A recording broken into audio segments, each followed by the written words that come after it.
Roll call, please. Commissioner Kramer, in attendance. Commissioner O'Rourke, Here. Commissioner Rexroth, Present. Chairman Wessel, Here.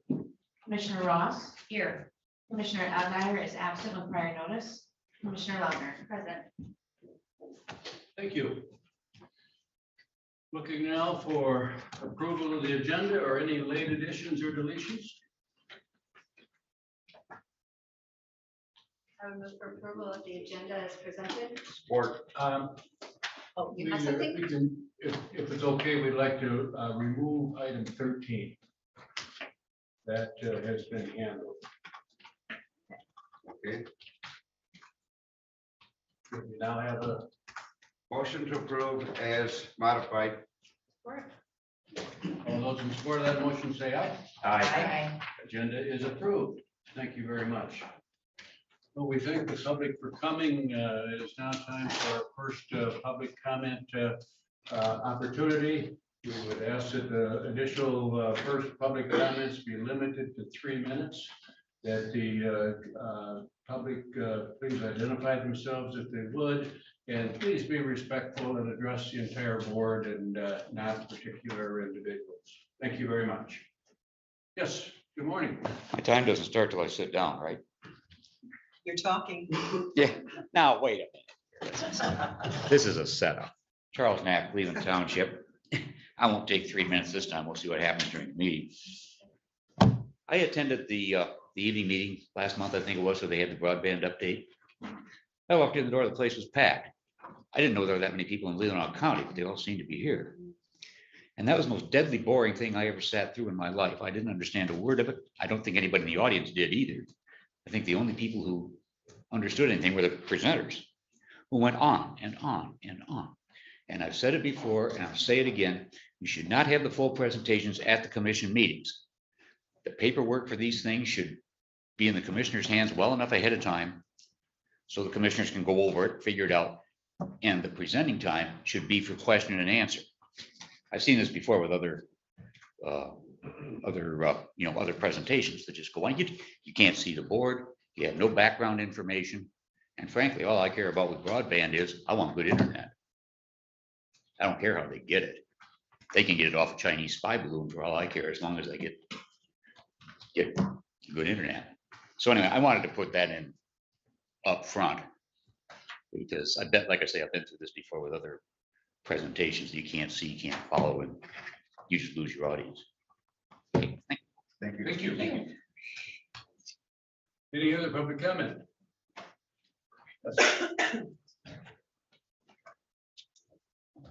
Hi, good morning and happy Valentine's Day. My name is Dawn Lund. I live at 2458 North Manitou Trail in Leland. And I have applied for the open position on the Dam Authority. And I just wanted to do a quick hello this morning and a quick introduction. If you guys have any questions beyond what's on the application, I'd be happy to answer them individually or come back to the commission as a whole and answer any questions you may have. So I know you have a busy morning, but I just wanted to say good morning and hello. And I hope that you consider, I appreciate the opportunity to be considered for the Dam Authority Board position. Thank you. Thank you very much. Yes, Bill.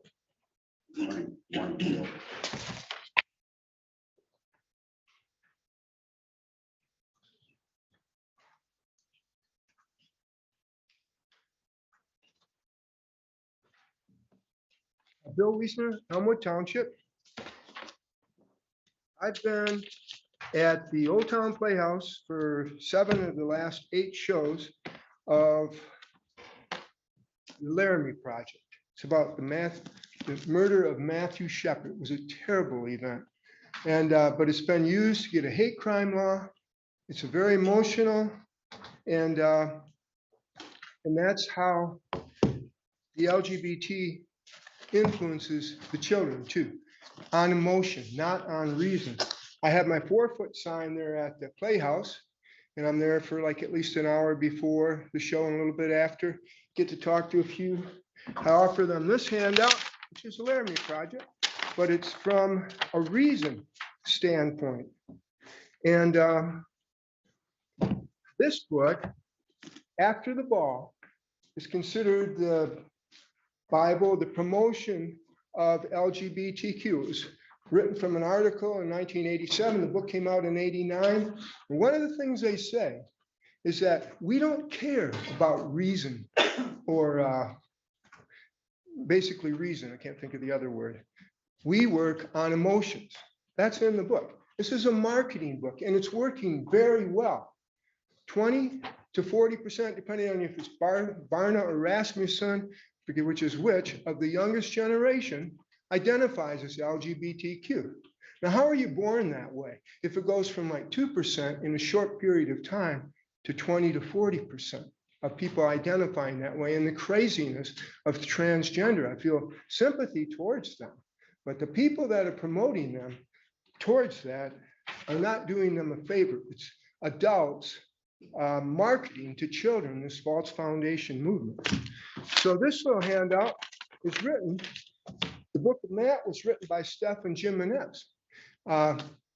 TC West High School showed this play in 2007. He was murdered in October of 1998. Anyway, some of the things this guy found was that these two people knew each other, his murderer and him. It wasn't this just met them and took him out to kill this guy. Some of the other things, McKinney and Shepard knew each other. McKinney and Shepard were both involved in using and dealing drugs, especially methamphetamines. They two had partied together with each other and possibly had sex together. And so on. It goes on and on a bit. One of the final things is that moral disagreement is not hate with this topic. Thank you for your consideration. Thank you. I give these out too. Anybody wants one? I gave out quite a few there. Any other public comment?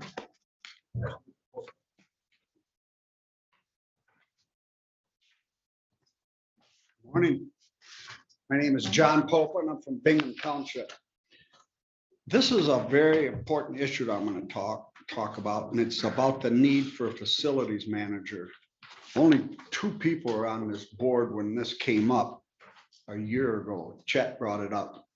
And he even put it in the goals and objectives that year, but you got tied up in all this other stuff with, we won't mention it. But this county needs it. I was a facilities manager in Traverse City. It was one of last year's goals. You have millions of dollars worth of buildings here and stuff, and you got real good maintenance of it. But the facilities aren't being even maintained like for your long-term plans that Trudy puts out. A lot of issues come in front of this board, and it's micromanaged. I remember the one, and Melissa or Melinda can remember, and you do too, where you spent 45 minutes discussing whether you wanted to approve a $900 drawing for the dam. 45 minutes, and that's micromanaging. Chet's coming before this board with it.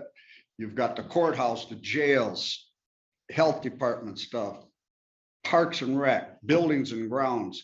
And when I was there, we took care of all that with heating and air conditioning and electricians and stuff. You're spending what, $90,000 just to have someone do your heating here. I've got a job description. I'm going to hand that out. This position should be created. I think you could have your manager look into it and report back to you. Chet knows about it, and I've discussed it with Chet, and he wanted to talk to you about it and stuff. And if she could come back with recommendations how to go about this. But for a county this size, with the inventory that you should have a manager that does it to keep track of your capital improvement stuff. And that person could come in front of the board and be in this hot seat instead of all these little bit of individual groups that come up in front of you. Don't get me wrong, stuff like the parks and rec, but 9 of us on there or whatever, we can get things done, but we'll spend a year just deciding what are we gonna do for a grub shack? Can we go out and get bids, and what size is it? And what should we do? And then another year goes by. They used to just come to me, you want a grub shack? Let's design it, let's put it in the budget, blah, blah, blah, and we'll go ahead with it. There's a revolving door also of commissioners and people on these committees. And you lose track of that stuff, where a facilities manager is permanent and will keep track of that. It's a pretty big job to maintain all these structures and buildings and roofs and all that other kind of stuff. Thank you, Mr. Popo, your time is expired. And I don't think you can decide to put it off Thank you. any longer. I'll hand these things out and you need to pass them down, take them home and study them. There'll be a test on it tonight. Give them to Deb. Pass them All on. right, thanks. Thank you. Thank you, John. Any other public comment this morning for the first session? Okay. Now turning our agenda to the communications. Oh, no, we're on commissioner comments. Any commissioner comments this morning? Yes. Well, I have one. Happy Valentine's. Let's go then to our administrator update. Well, good morning, everyone. Again, happy Valentine's Day. Hope you all have great plans for celebrating the day. I just wanted to share with you just an update on the information that I forwarded out to the Board of Commissioners previously via email in regards to my report. So there are a variety of different things that I'm currently working on. Obviously, the county finance is a top priority. And we've had about 14 applications for the position. Only one individual had even any county finance experience, and that was probably not what we would be looking for in terms of finance director level. However, we have had one or two applicants that do have some quality skills. One I had a conversation with, but unfortunately they were not willing to work for the pay scale that we had established. So it continues to be an issue. We continue to get in applicants. It is my intent that, as I stated in my report, that if we don't have a viable candidate by the end of this month, then I'll be coming back to the board in March with some recommendations, because the current agreement with the interim finance director will expire at the end of March. So we will need to take action in March based on those recommendations that will be forthcoming.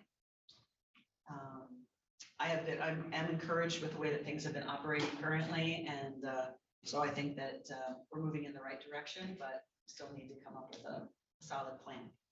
And then in terms of departmental updates, I had mentioned in my report that I'm in the process of compiling reports from each of the department heads, as well as the elected officials who have opted to participate in this document. And so it is my intent at before next Tuesday's meeting to have a summation of those reports and an executive summary for the board to review. This is not an action item as much as it is an informational item to help the board to have a better understanding, and myself, frankly, a better understanding of just all of the actions that are taking place in the county through the various different departments and committees, so that the board will have a better understanding of that going forward.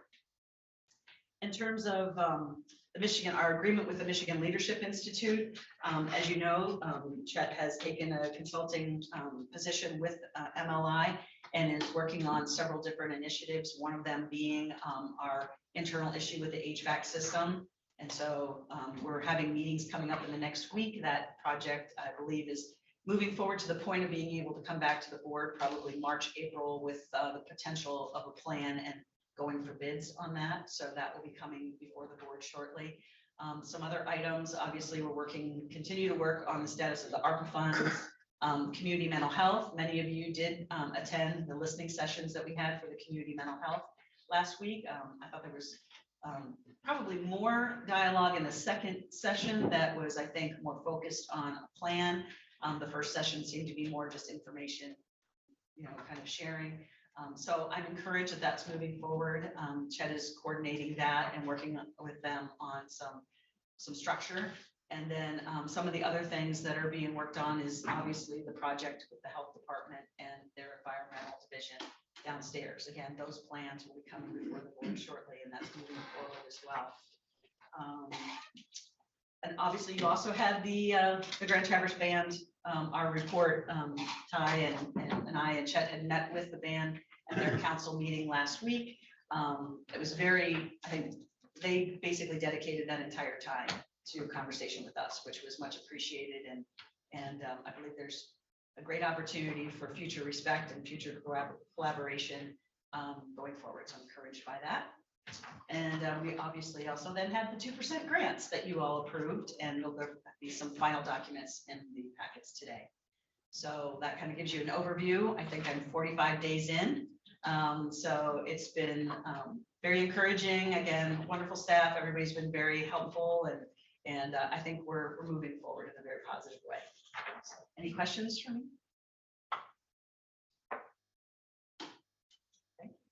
Looking forward to your report next week. Thank you. We have the sheriff here. Sheriff's update. Sheriff's department update.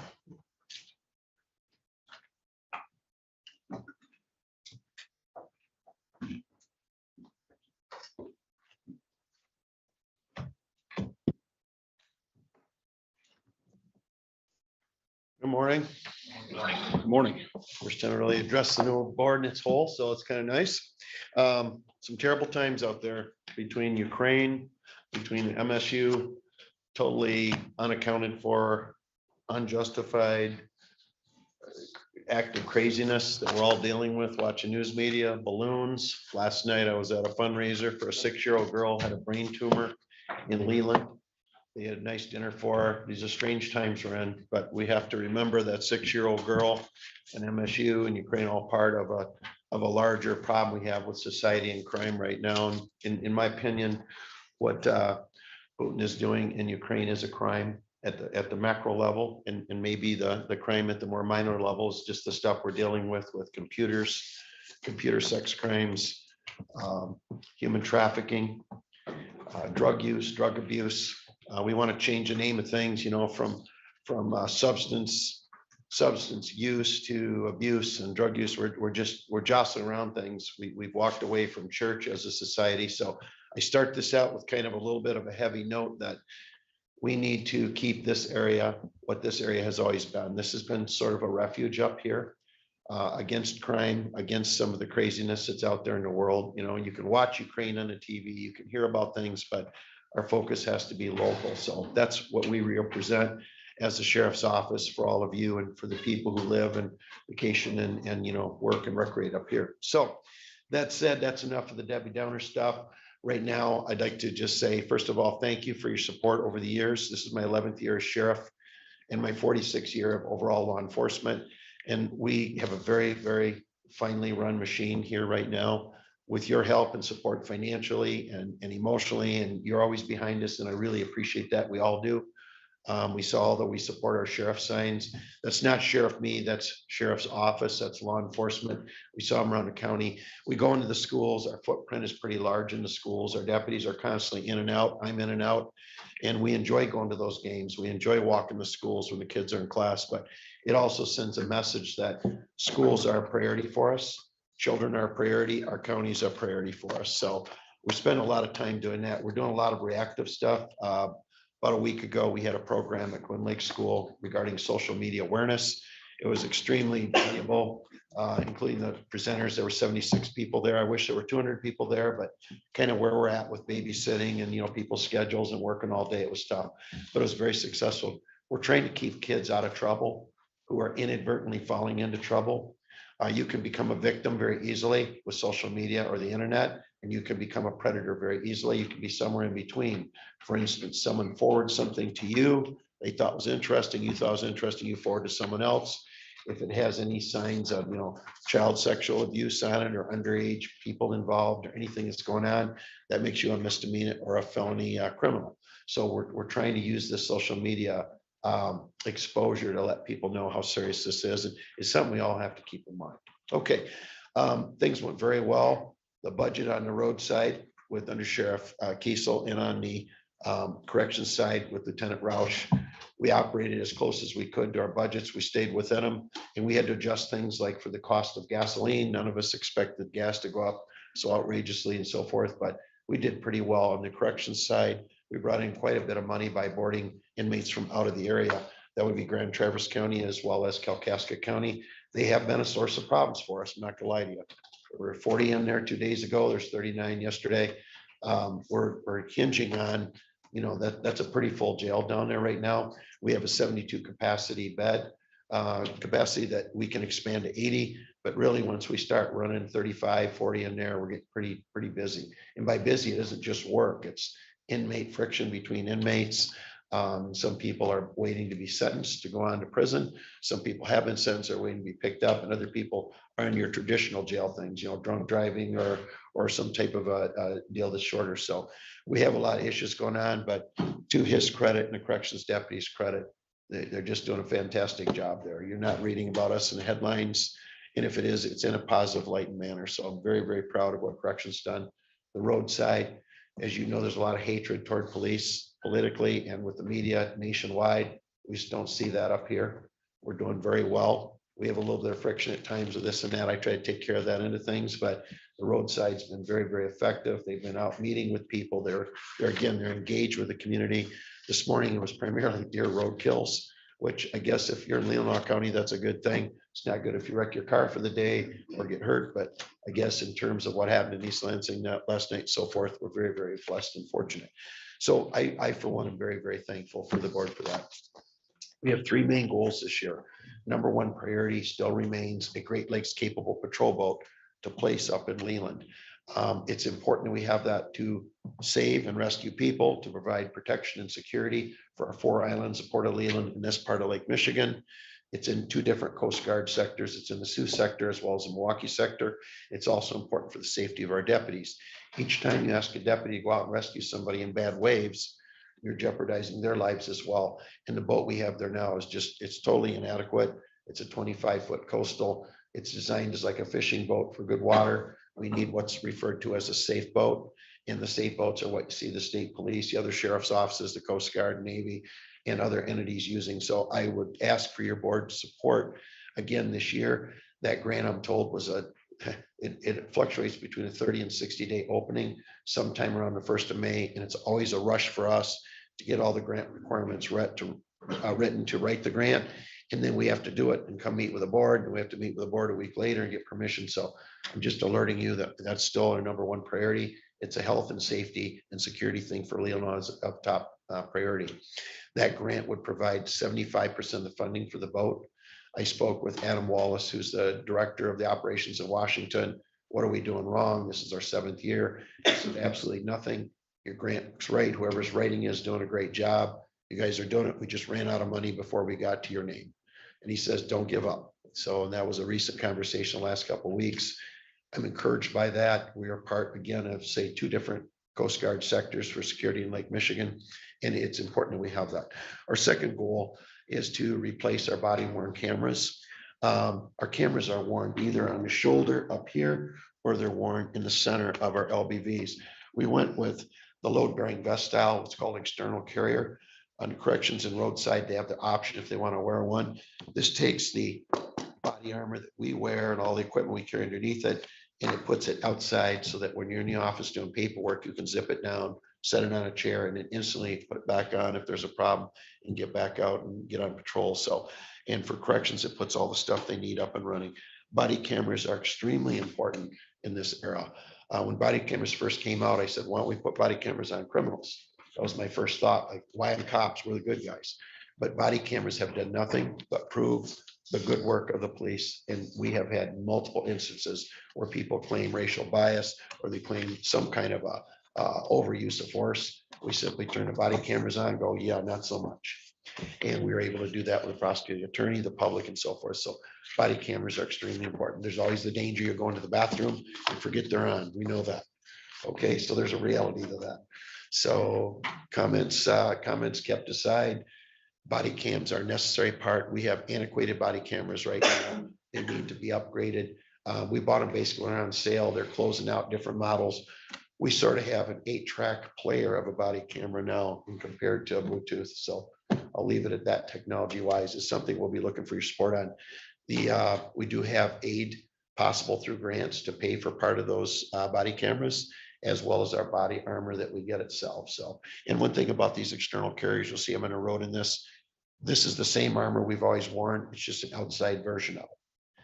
A lot of cops have been complaining because with all the spare equipment we carry everywhere, first aid kits, knives, spare guns, all the stuff we're carrying, and all that weight on the belt, it hurts their lower back riding in a car all the time. So the whole idea of the external carriers, if you will, is to get it basically up on your shoulders and up on your body and off your waist. When I started my police career at 76, there wasn't that much stuff on your belt, honestly. It was pretty basic compared to now.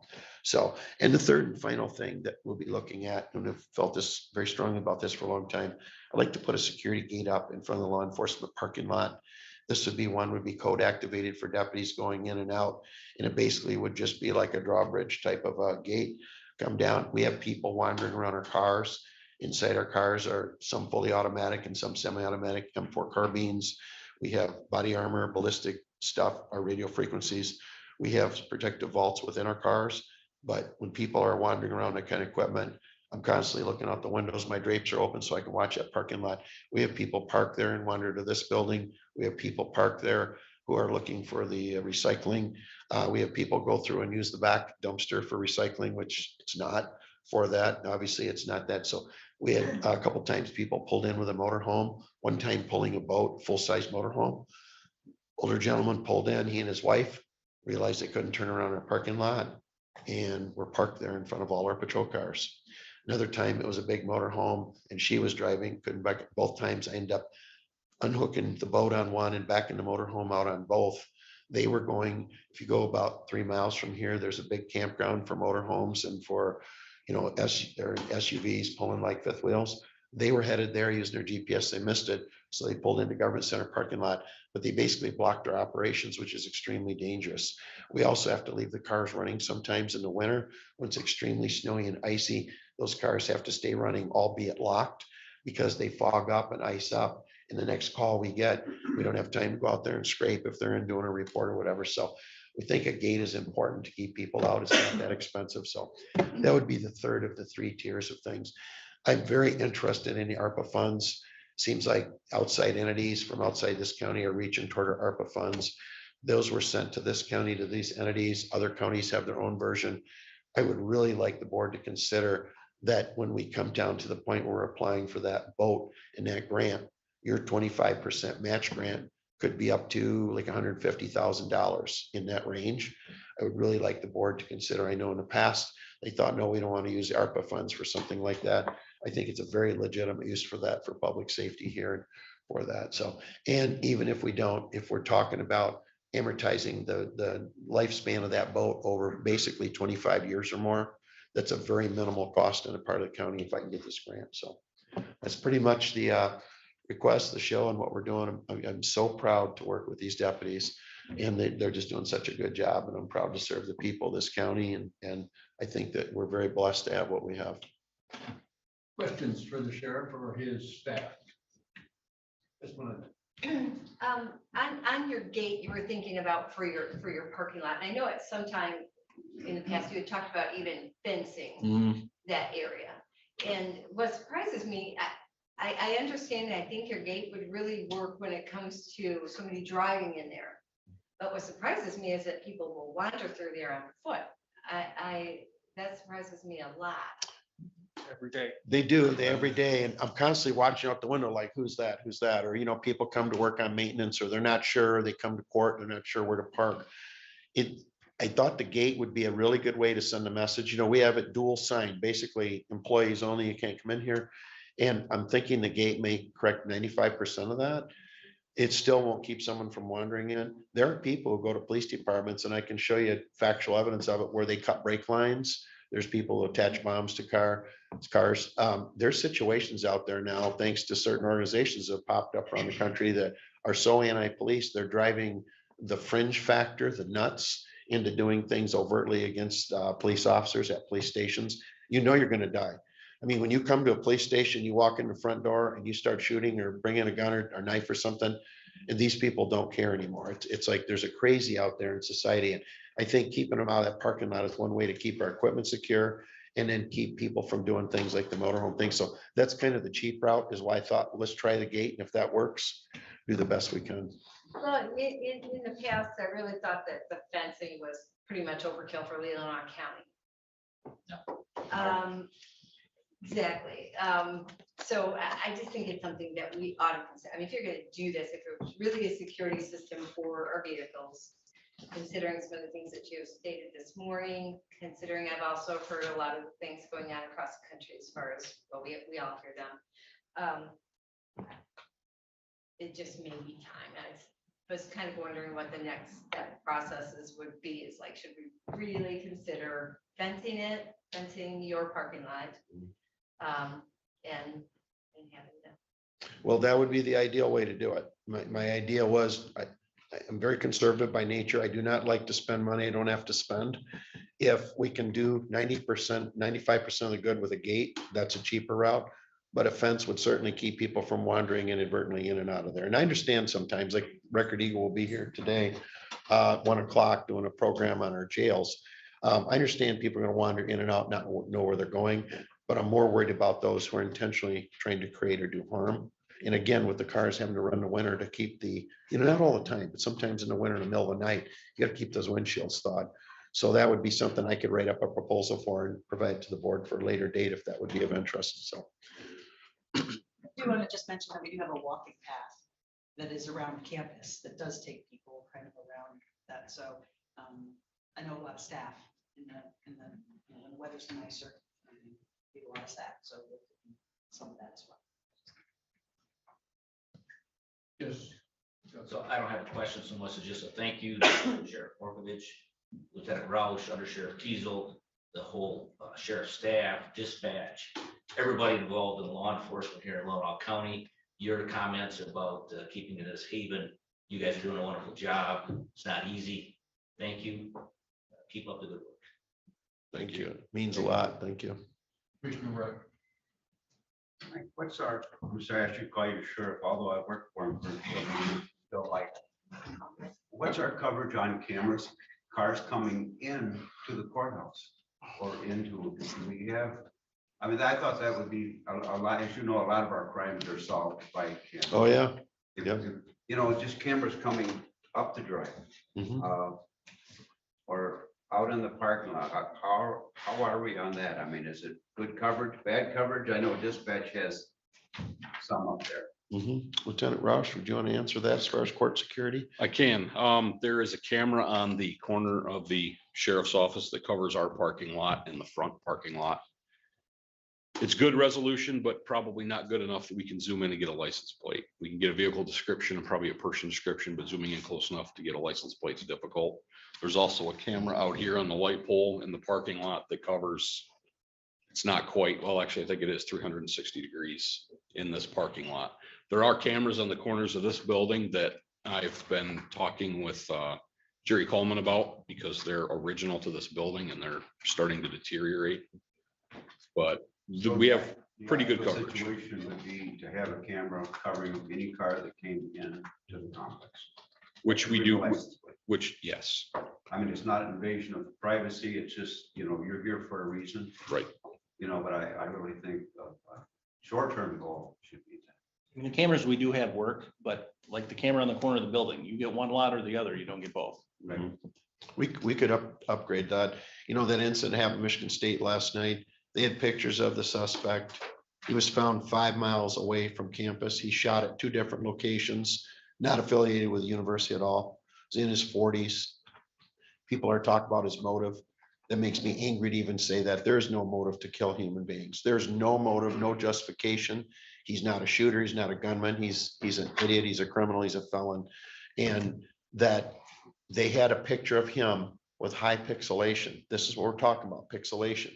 With high pixelation was very, very valuable. When we had a armed robbery in Empire at the bank a few years back, we had that individual stealing a car in front of a restaurant in Glen Arbor on high pixelation cameras put in like 10 days prior to that. We had him identified with his driver's license, him getting in the car, stealing everything, the whole thing. We had cameras throughout the thing. And when you have high pixelation, you can pick up license plate numbers and stuff. You can prevent a lot of crime. And when people know the security cameras are in use, their behavior is better too. There's nothing like putting deer cameras up on your hunting property to keep trespassers off it, because there you are, no excuse, you're trespassing, you just walk by the camera. So when people know there's a camera right up there watching all of us right now, I think it's wonderful, because if you don't do anything wrong, who cares, right? If you do something wrong, and a lot of times we've seen on videos, we watch crimes when they develop, We watch people walk in the store and the first thing you do is they start looking up and around, they start looking up around in a bank. Well, that's not normal if you're cashing your paycheck. That's not normal if you're getting some money out for Christmas. That's not normal. So that's one of the indicators we use. So I think cameras are great. I think that's a good point, Commissioner. Maybe we could review what level of cameras we have, maybe add an additional camera here or there, but overall, it's not gonna be a big project. It's just something maybe we could tune up a little bit. Thank you. I'd also like to mention just kind of as, I mean, you know, an armchair critic here. I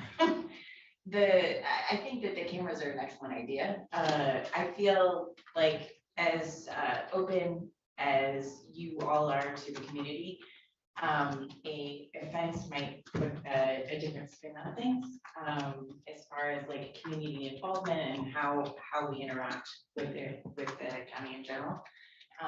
But the gate, I think, sounds like an excellent solution, and cameras, I think are things that we should look at moving forward.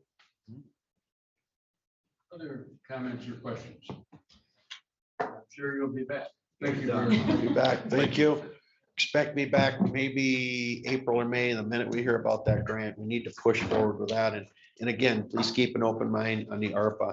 I feel like those funds, I've studied very closely, and I feel what they can be used for is something within our parameters. And there's a lot of hands reaching in the cookie jar. That's something we need right here, right now, before we have that mass event. And it will happen. It's happened in my career in DNR in the past, and having worked as long as I have, I know those boats and the needs. So thank you. Appreciate The it. golf outing is scheduled. The golf outing is scheduled. Under Sheriff Kiesel will be in charge of that. The golf outing is our K-9 fundraiser that allows us to basically raise funds to pay for any injuries the dogs sustain, any surgeries they need, keep the operation running, pay for cars to be equipped properly. And it's very important. We had a individual in the community purchase our last dog for us who loved dogs, and their family purchased it. And that's a dog we're running on now. And we're now already funded for our next dog, maybe beyond after this. So we're in good shape. Thank you. Thank you very much. And Amber, we now have a building safety department update. Thank you very much for coming. Morning, everyone. Thank you for the opportunity to meet before you guys today. So for those of you that don't know me, my name is Amber Weber. I'm the building official for the county, or the head of the building department. I had given a little PowerPoint presentation to you all, so I thought I would just kind of do a little brief spiel about what my department is, who we are, and why we do what we do, and then just touch on a couple points from the PowerPoint. So we have a full-time staff of 8 people. There's 1 of me, and then I have 4 inspectors, 2 building inspectors, an electrical inspector, and a plumbing mechanical inspector. And then I have 3 support office staff that work on permit intake. So inspectors perform daily inspections and they do building plan reviews. And our administrative staff are responsible for daily office operations, such as scheduling inspections and processing permits, dealing with the public. Daily is handled by everybody, including myself.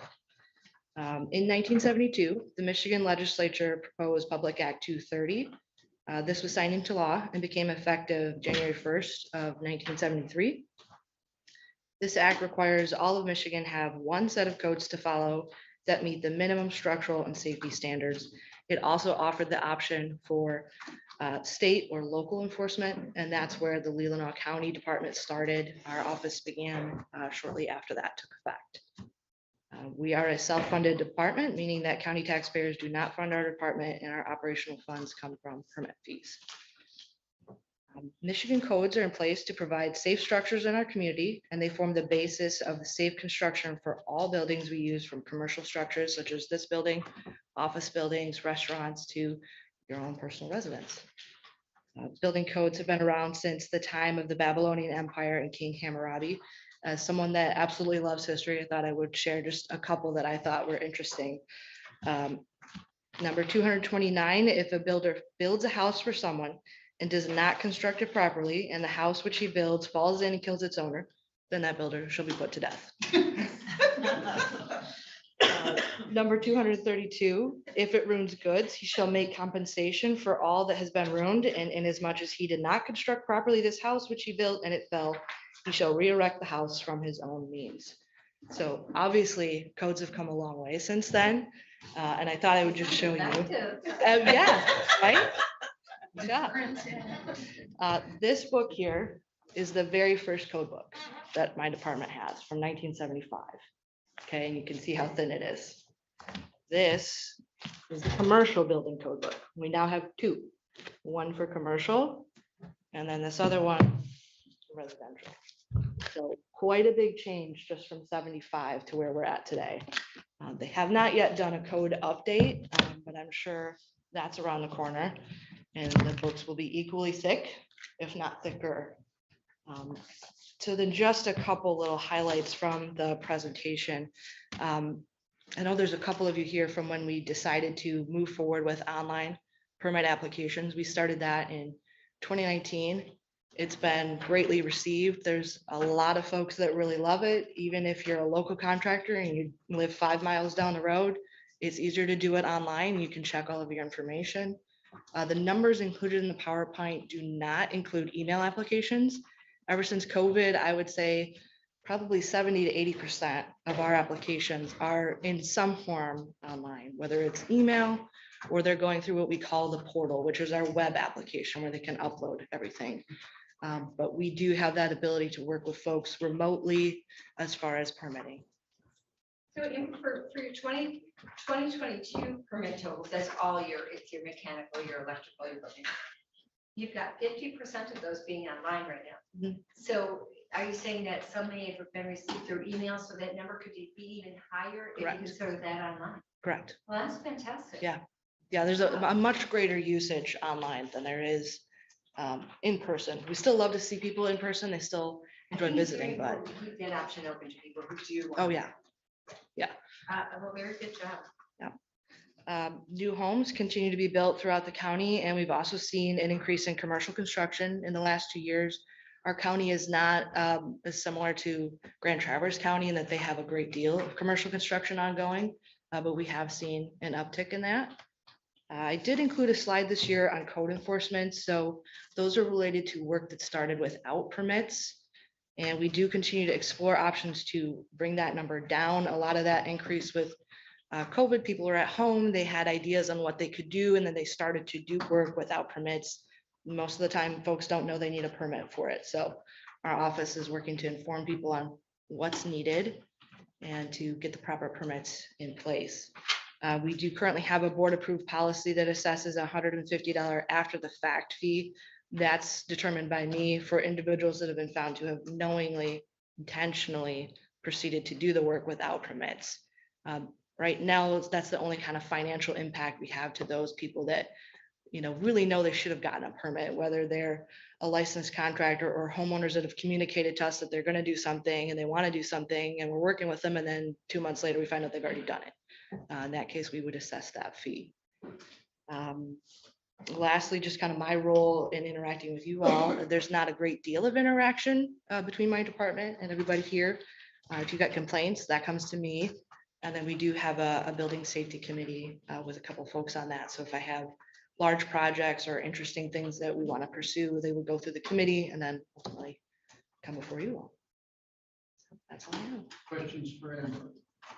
If I could just add to, Amber's been wonderful to work with, and we've had a lot of good conversations, and I know we have some unique projects that are in Leelanau County that there's not a precedent for in Michigan. And so there may be some things coming before the board, but she's been very diligent, and primarily they're related to alcohol storage and those types of things. So she's had to be very diligent in looking at the codes and looking at options, and we're having good communications with those individuals. But just want to let you know that sometimes we're dealing with things that Michigan does not have precedent for. And so sometimes those things may take a little bit longer to get rectified, but I've been very encouraged by Amber and her staff, and I think they're doing a great job. We'll be back later on in the meeting for an action item. Yep. I just wondered what your customer surveys as part of your future goals. what Yeah. that's gonna look like. I wasn't able to get to it last year, but I did have a continuing education class where a previous building official mentioned that was something they did in their jurisdiction. And I would like to explore that option, not just for contractors, but offering it to homeowners I'd like to get feedback from the beginning end of the project, dealing mostly with the front office staff, as well as the end of the project, once you've dealt with the inspectors. What's your overall feel for the communication? How quickly we got things done for you, inspection wise, permit wise? So that is gonna happen this year? I would like to make it happen this year. I have a very, very rough draft. We'll see. Sounds like a great idea. Thank you. Anything else? Well, I have a comment and a question. The comment is, 8 years ago, when I first joined the board, there were lots of complaints about building safety. And I can't remember the last time we've entertained any complaints or received any emails, so kudos. That's great. But the question is, what are the biggest challenges right now in your department? The biggest challenge is probably kind of what I'm going to be coming back for. We have a large commercial project that's coming up. And honestly, the commercial stuff has been kind of an interesting thing because again, we don't see a lot of it. So my office operates as a team. I'm the team leader and we work collectively to get the job done. The project I'm speaking about is related to the Traverse City Whiskey Company, a very cool project that's coming up, but it prevents some unique challenges for my department. In all honesty, we've never encountered anything like this. I've reached out to other building officials in the area that deal with a lot of commercial projects, and they haven't really seen anything like this either. They have suggestions, but not this exact project. So I don't have a coworker per se that I can go to and say, what'd you do in this circumstance? So that's probably our biggest upcoming challenge, I'd say. Thank you. Anything else? We'll see you soon. Okay, Thank you. thank you. We now have the judge and Cameron here to talk about juvenile detention. Thanks for coming.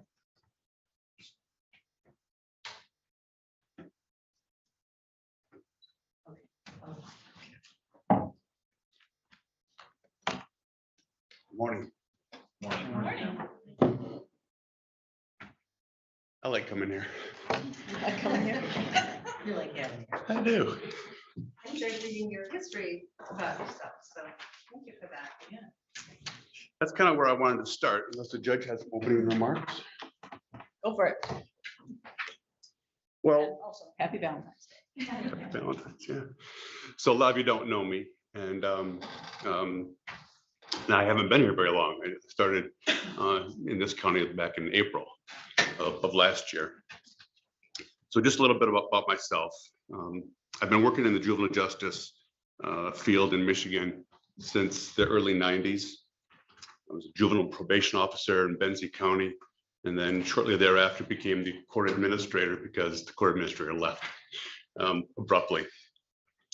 So I took that position, and I've been doing court administration between 92 and 2001. I left in 2001 to begin a charter school in Manistee for at-risk students. And I was the leader of that school for 10 years, the Casmet Academy. And in 2011, I came back to court administration and by myself here now with Judge Krumkowski. Currently, I'm serving as the president of the Northern Michigan Juvenile Officers Association. That represents 44 counties. I sit on the executive board of the Michigan Association for Court Administration, and I'm a governor's appointee currently to the Michigan Committee on Juvenile Justice. In addition, last year I took part in the governor's Juvenile Justice Task Force as a member on several subcommittees that helped form the recommendations adopted by the task force. And currently, I'm serving on a child care fund advisory committee, attempting to modernize the court funding and to increase reimbursements to counties. Prior to my work in the court system, I worked at 2 different residential programs near Boston. And that gave me a strong understanding of how residential facilities work or sometimes don't work. So that brings us up to current. I worked on a project last year so that the basic grant that counties with populations of under 75,000 people could be increased. The basic grant is it's been forever, $15,000 county receives to serve children in the court system. It's always been $15,000. And because of our efforts last year, it's now $56,520. And it should go up with inflation from this point forward. I'm currently working on a similar project so that all counties in the state will receive a larger amount in their juvenile officer grant. The JO grant has been $27,000 probably for over 30 years. And it's not very much money, is it? Right. So we're using the same techniques to hopefully increase that this year, talking to legislators in Lansing, using our lobbyists. And we're hopeful that that amount should be at least doubled, perhaps more even. The biggest task that we're going to talk about a lot with you today has to do with our family court and the Grand Traverse Family Court in developing a treatment and detention facility for youth. We're working hard with stakeholders and our legislators to try to get an appropriation to fund the construction and renovation of this project. Both the court administrators both county administrators are very involved in this effort. And I want to commend our new administrator, Ms. Allen, for her very steep learning curve with this. She's a really quick study. She picks up stuff. I mean, it's crazy how fast she gets up to snuff. There's some land in Grand Traverse County that we're looking at for potential placement of this. And we're going to look at all possibilities from building new to renovation of certain places. It's a real need in our Northern Michigan area, and we're going to work hard to see if we can't make it come to fruition. Last thing is, COVID really threw all of our K-12 schools a huge curveball. Students got used to not coming to school. Parents got used to not sending their kids to school. And so now with COVID subsiding, we have a real issue in the county with the issue of truancy. I hosted the superintendents from all the districts a couple of weeks ago, and it was so much fun to listen to them talk about the issues in their buildings. The level of transparency was wonderful, and they all agreed that a common methodology for handling truancy would be in everyone's best interest. And so I think we're closing in on an agreement so that all the schools will handle things the exact same way, from the wording, exact same wording on their 5-day letters to parents, to their 9-day letters that go out to parents, to when they finally ask for court intervention. And it's a good experience for me, and I think that they felt supported by the court with those kids that are struggling. So we're bored, you can see. Yeah. Nothing to see here. So, well, most of you know our new Joe Pobolo, who was our prior court administrator, and it's an amazing, terrific resource for the county. And when he retired, I interviewed a number of people, but I'm very happy that Cameron applied and that he accepted the offer, because with his background in terms of all, and Joe was on state committees too, but with Cameron's feel and activity statewide with a lot of stakeholders and the Juvenile Justice Task Force, plus his experience with residential programs, and many years ago, Joe had that too, but it's just a wealth of experience and information that I rely on. And he's you're not leaving, right? Nobody's leaving. So that, it's working out very, very well. And we are working quite closely with Grand Traverse County, with Nate Alger and Kristen Brendel, who is Cameron's counterpart there, and Judge Jennifer Witten, the new family court judge there, with regard to the issue of juvenile residential programs and temporary detention. Now, all family courts. But speaking for our court, prevention is the key to keeping youth out of juvenile court, keeping them out of trouble. And it's been a number of years, but we have a prevention program. We have it staffed by two folks, John and Sarah, that just have an amazing way of working with youth. They're respected, they're listened to, and they also listen to youth. So they have a good rapport. And I'd like to say that because our prevention program is so strong, that youth on probation or actually coming into the court is relatively low. But then again, we have a smaller population than Grand Traverse County. Just one comment about our prevention staff and probation staff. I mean, they know the youth, they know the families, and fine tune whatever the family needs, the resources or problems, they fine tune the action plan. But I just want to give John Boonstra strong kudos and thanks, because just recently we had a young fella who got into an altercation with mom and left home and was gone, and no one knew where he was, but John had been working with him on prevention. So he had a pretty good sense of where he might be headed. His father lives on the east side of town. And John got in his car and started driving down 22 and found the young man in Grand Traverse County. And he was hitchhiking. So John stopped the car, and the fellow young man looked in, and he wasn't sure he was going to get it. And John said, "You're getting in the car. Get in this car." And they talked, and John ended up taking him to his dad's house because mom's house was quite in uproar at that point. But we learned he was missing, and John went to work and found the kiddo, which is great because a young man hitchhiking, it's a safe area, but hitchhiking is a pretty dangerous activity. And two other things that we're doing, which is kind of broader than the detention aspect, which we're going to talk about, is that there is an organization or entity, the Community Health Innovation Region, also known as SHIRE. And SHIRE has a number of action groups.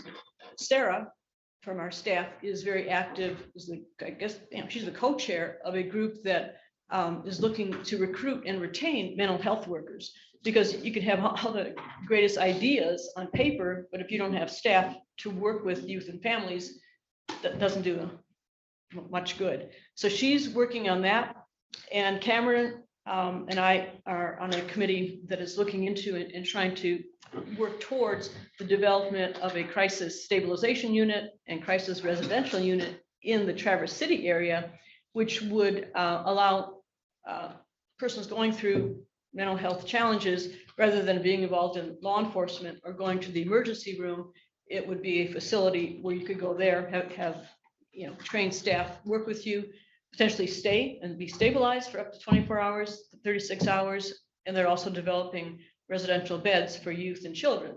That is a big project. They had an event last night, kind of updating the community on that. It's going to cost money, a lot of moving parts there, but it is hopefully will come together in the next couple of years. So with regard to the detention issue, I think I've been before the board a number of times talking about, prevention is our strong suit, but there are times where a youth comes in contact with law enforcement that it's not safe for the youth to go back home. It's not safe for the youth to be in the community. And he or she has to be detained temporarily. And we don't have a facility here locally. There's no facility in Grand Traverse County, and there aren't any beds. Usually, most of the time are not any beds available anywhere in the state. Or if there is one that comes open, it's downstate, which doesn't help the youth, doesn't help law enforcement getting the youth back and forth to court, doesn't help the family in terms of contact with their child. Also, residential treatment. We strive to keep youth out of residential programs and do in-home services, but there are times that all the in-home services, you've kind of gone through the whole gamut, and more intensive care is needed, either a substance issue or mental health challenges, behavioral things that just need a little stronger take. And those beds are not available.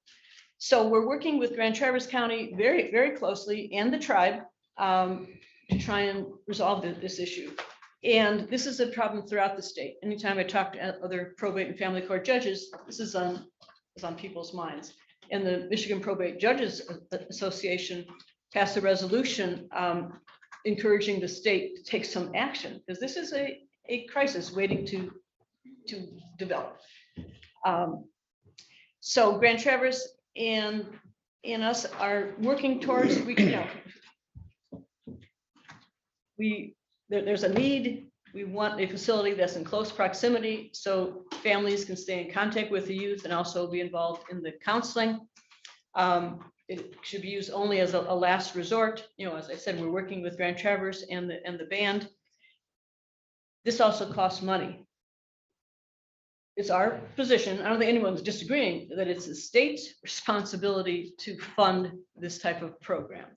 So we are headed, and Ms. Allen and Nate Alger and Cameron and I and Kristen and Judge Whitten and Judge Akini from the tribe, we're heading to Lansing at the end of the month to continue to talk to a number of representatives and senators. I think we have a pretty much almost a full day of office to office. And we've also met with a handful of them, 4 or 5 of them, via Zoom and in Grand Traverse. So we're headed there. Lot of, in this project too, lot of moving parts. Nothing. I mean, we have a vision of what we would like the program to look like, to feel like, but we're still in the beginning phases of developing a plan to acquire the necessary funding, because we can once again can have all the funding in the world, but are all the plans in the world, but if we don't have the funding, we're stuck.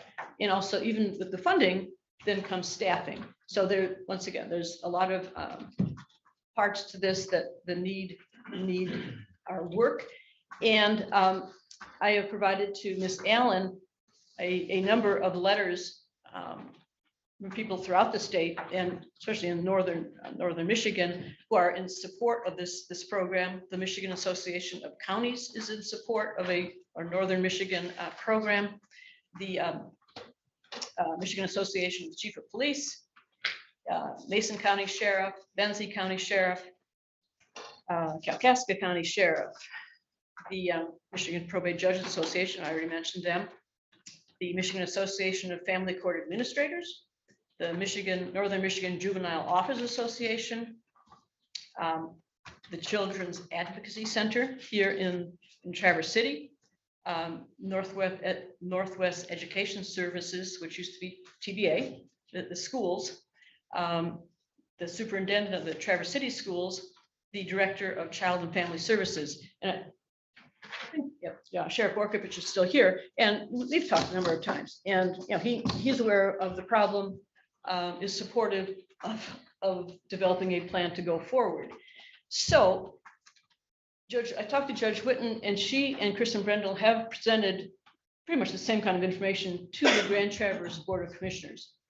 And Judge Whitten felt that their board was very, very much in favor of going forward, continuing to explore this issue. They didn't pass any statement or anything like that, but Cameron and I and Ms. Allen have kind of put together a potential resolution that at least, well, we put you on notice once again of what we're trying to do, but we are seeking your support, not asking for any funds or any commitment for staffing or this or that. I mean, that's way down the road, but we're asking for your support for us to continue to go forward, to work together with the courts in Traverse City and all the county administrators to develop a plan to acquire the necessary funds. So Ms. Allen has a copy of that for you to look at. And it's just kind of acknowledges that you've heard the problem, you understand the situation, and you're encouraging us and supporting us to go forward to continue to try and solve this for Northern Michigan families. Commissioner Lautner has a question, and then Allen would like to comment, and then we'll be back to questions. And my question to you, Mr. Chairman, would be, I've got a lot of questions, but can we roll into action item and, We are not, we will Oh. deal with that after the presentation. well, she is our last presentation and our first, And our next one. It's item one under action item. right, so maybe we just roll into it, or shall I wait for my questions then? Yeah, does any objection to that? Not at all. Okay, No. yeah, so Sorry. we will move to action. Okay, Now we're on item 1A. okay, thank you. Because you have a lot of information you just packed into what you just said, so I want to make sure that I fully understand. You're talking about I'm hearing different terms. So we did receive, I think, this resolution you're talking about. Is that what you're? what Is you- that you? Yeah. I'm not sure if that's. There's the a current revised one that was Just came provided. around? Okay. So here's the it other. talks about a short-term detention court involved you. Court involved you. So we have heard some talk about a juvenile detention center. Is this what we've been hearing talk about, but you're now calling it a short-term detention Well, detention by its nature? by its very nature is short term. For use, Okay. right, yeah. And we were talking about something regional, but this just speaks to 2 counties. Is there a reason for that? Yes, because it would be a court operated facility. So the 13th Circuit Court, at least 2 of the family divisions would be operating that facility. Although it could service youth from probably from the bridge. For fee type Oh, for sure. thing? Okay, that answers that question then. And, but I understand what you're saying too about the funding. It's great if we get state funding to either build or renovate or this sort of thing. I think you're on the right track with Grand Traverse County. Leelanau County just doesn't make any sense because we're not a pass-through county. It's not going to be logical for us to have a detention center way up here, and it's not logical or convenient for other counties. That being said, after it's built, renovated, whichever, there is staffing, and that's a huge concern for ongoing years. So that we've got to consider all those things when we do consider this. And it sounds to me like this is just looking for the funding, and if you're successful, it would have to come back to us, and those sort of, a work plan would have to be designed to see if it's all viable. So another, just quickly, 2 questions. One is, I did listen to a report that said that the concern was that since we went to having 17-year-olds be juveniles now instead of adults, that the crime has increased in that age bracket. Have you heard that report, or have you seen that in Leelanau County? I'm not really quite sure what you're referring to, but 17-year-olds have always been committing crimes. It's Yeah. just that now the juvenile court is responsible for those. It So has the numbers increased because the report was that, and maybe it was a nationwide report, that 17-year-olds are now, or Michigan, I'm saying that's nationwide, it's Michigan, are now creating more crimes because they know they're in juvenile. Yeah, I'm not sure about those stats, but what I am aware, in the past, when a 17-year-olds were in adult court, and in the past, if they received a sentence in jail or prison, they were in the adult jail, the adult prison. Some counties have taken those 17-year-olds and said, no, you're now a juvenile, and have put them into the juvenile detention system. So that is causing, beds to be used. But in terms of increase in crime, I'm not familiar with that. I don't think. In Leelanau County, you haven't noticed enough. More 17-year-old, I mean, we have some 17-year-olds coming in. No, we- But nothing. Usual in the last couple of No, years. no, Okay. I'm yeah, seeing that. I'm not familiar with what district court handled prior to these young people being with us. So Well, I want to first, again, give kudos to Cameron and to Judge Krakowski and the Family Youth Court for all their efforts. The resolution that was put before you today, I have to admit, I had not had eyes on that until you all received it as well. So I just want to mention that I am incredibly supportive of the initiative. I think that there are just a few items that we need to be mindful of, that this does need to be a multi-county initiative. And so I think we are on the right path, and we are speaking with legislators, and I've been invited to go down with with my counterpart from Grand Traverse County, with the legislators in the coming week. And I think these discussions are all incredibly helpful and important. I just caution that we establish a plan and have that well thought out as we move forward. And I know with Cameron's help and with the group's help, we can establish that. So that point of order, usually resolutions come to the board 6 days prior. So this was a little bit preemptive, but we certainly, I think it has merit. And I just want to put that before the board. Yes. First of all, thank you.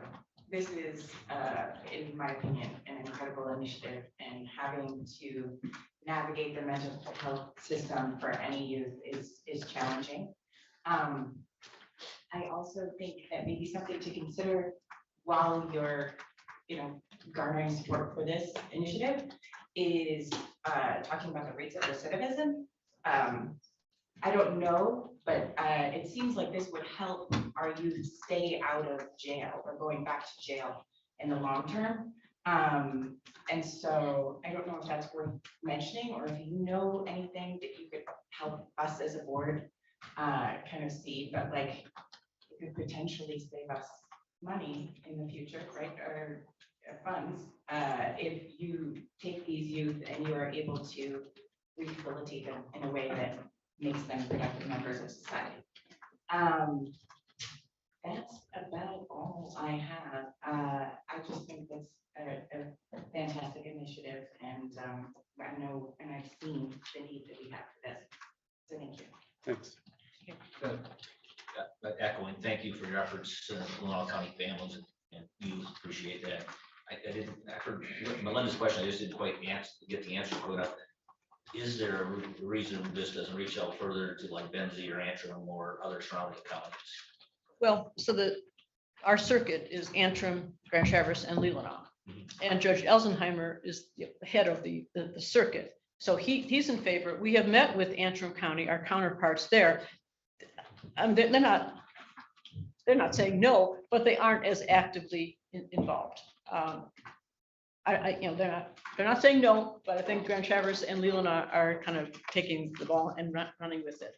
I've reached out to other judges in our area, and Cameron has reached out to his counterparts, family court administrators of the whole northern Michigan area, and we've received positive responses. And we asked, if this was built, would you use it, and how many beds do you think you would need? So we're gathering that information. But yeah, the other counties that have responded to us, and many have, are supportive.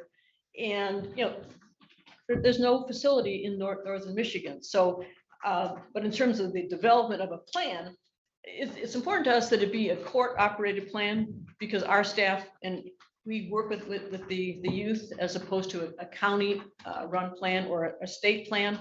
And a court-operated plan, in order for that, just the plan to develop, I think we're looking at a 13th Circuit court-operated plan as the umbrella. I mean, Leelanau, if it was just us, we wouldn't be sitting here. We're not going alone on this. We can't go alone. But it would hopefully be a circuit-wide plan. I'm not sure if it could be a broader regional plan, perhaps, but we haven't gotten to that phase yet. So the door isn't closed to Antrim, they come apart, they just. No, they're, I mean, we keep them advised. want to spread the responsibility as much as you can, and it makes sense, I understand keeping with the 13th Circuit, but. There's a number out there that you could have too many cooks in the kitchen. Right. So even with the numbers that we have now that are trooping down to Lansing, 7 or 8 people can be overwhelming in a legislator's office. So we're trying to find that number that gets people's attention but doesn't overwhelm them as well. Thank you. Commissioner Rourke, I appreciate, Cameron, first of all, you're saying that we won't leave any stone unturned. How many non-secure juvenile homes do we have in Leelanau County now? 0. So how many did we used to have? I only go back to April. There was one within 3 miles of here. Okay. Right, there were local families that got licensing in order to take youth into their home. And I think that was during Joe's time. It's been gone for a while. And we've talked about that because even respite care, to give a youth a break or the family a break, we would like to develop, some homes in Leelanau County that would be, safe. The families will be trained, potentially licensed, but there are no homes right now that I don't know, I probably wouldn't get all the names right, but they're just, not No, able Judge, to I continue. agree with you. I mean, I was shot by a juvenile from a non-secure juvenile home. Stolen car. There's nothing more dangerous than a rogue juvenile on the street. They're worse than any criminal, everything, but they have nothing to lose. I agree with the concept. And I agree wholeheartedly that it's a responsibility of the state of Michigan to fund purchasing. And like Commissioner Lauter said, there's no such thing as a free lunch. What's it going to cost us down the road in all the other counties in Michigan? I think it's great that we're spearheading this idea for all of northern Michigan. But I would be willing to work with the group and the plan. Okay, but we have to have a place to put these young men and women, and they're extremely dangerous. And because their judgment is not developed yet too. So, they're young and So Commissioner O'Rourke and Commissioner Alguier have also agreed to going to be part of this planning. But why don't we talk a little bit about the child care fund? Because some of these things, some of the services, staffing, there'll be programs need to be paid for, but the child care fund does pay for some of these things, or would. So yeah, I've created an operational budget for this already, even though it's not built yet. Just so that we have an idea of what it would cost the two counties. And currently with the two counties involved, 83% of the population of youth live in Grand Traverse County.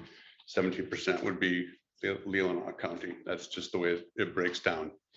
And so in the child care funds, which you're getting familiar with, if not already familiar with, that is it's a state reimbursement for these costs.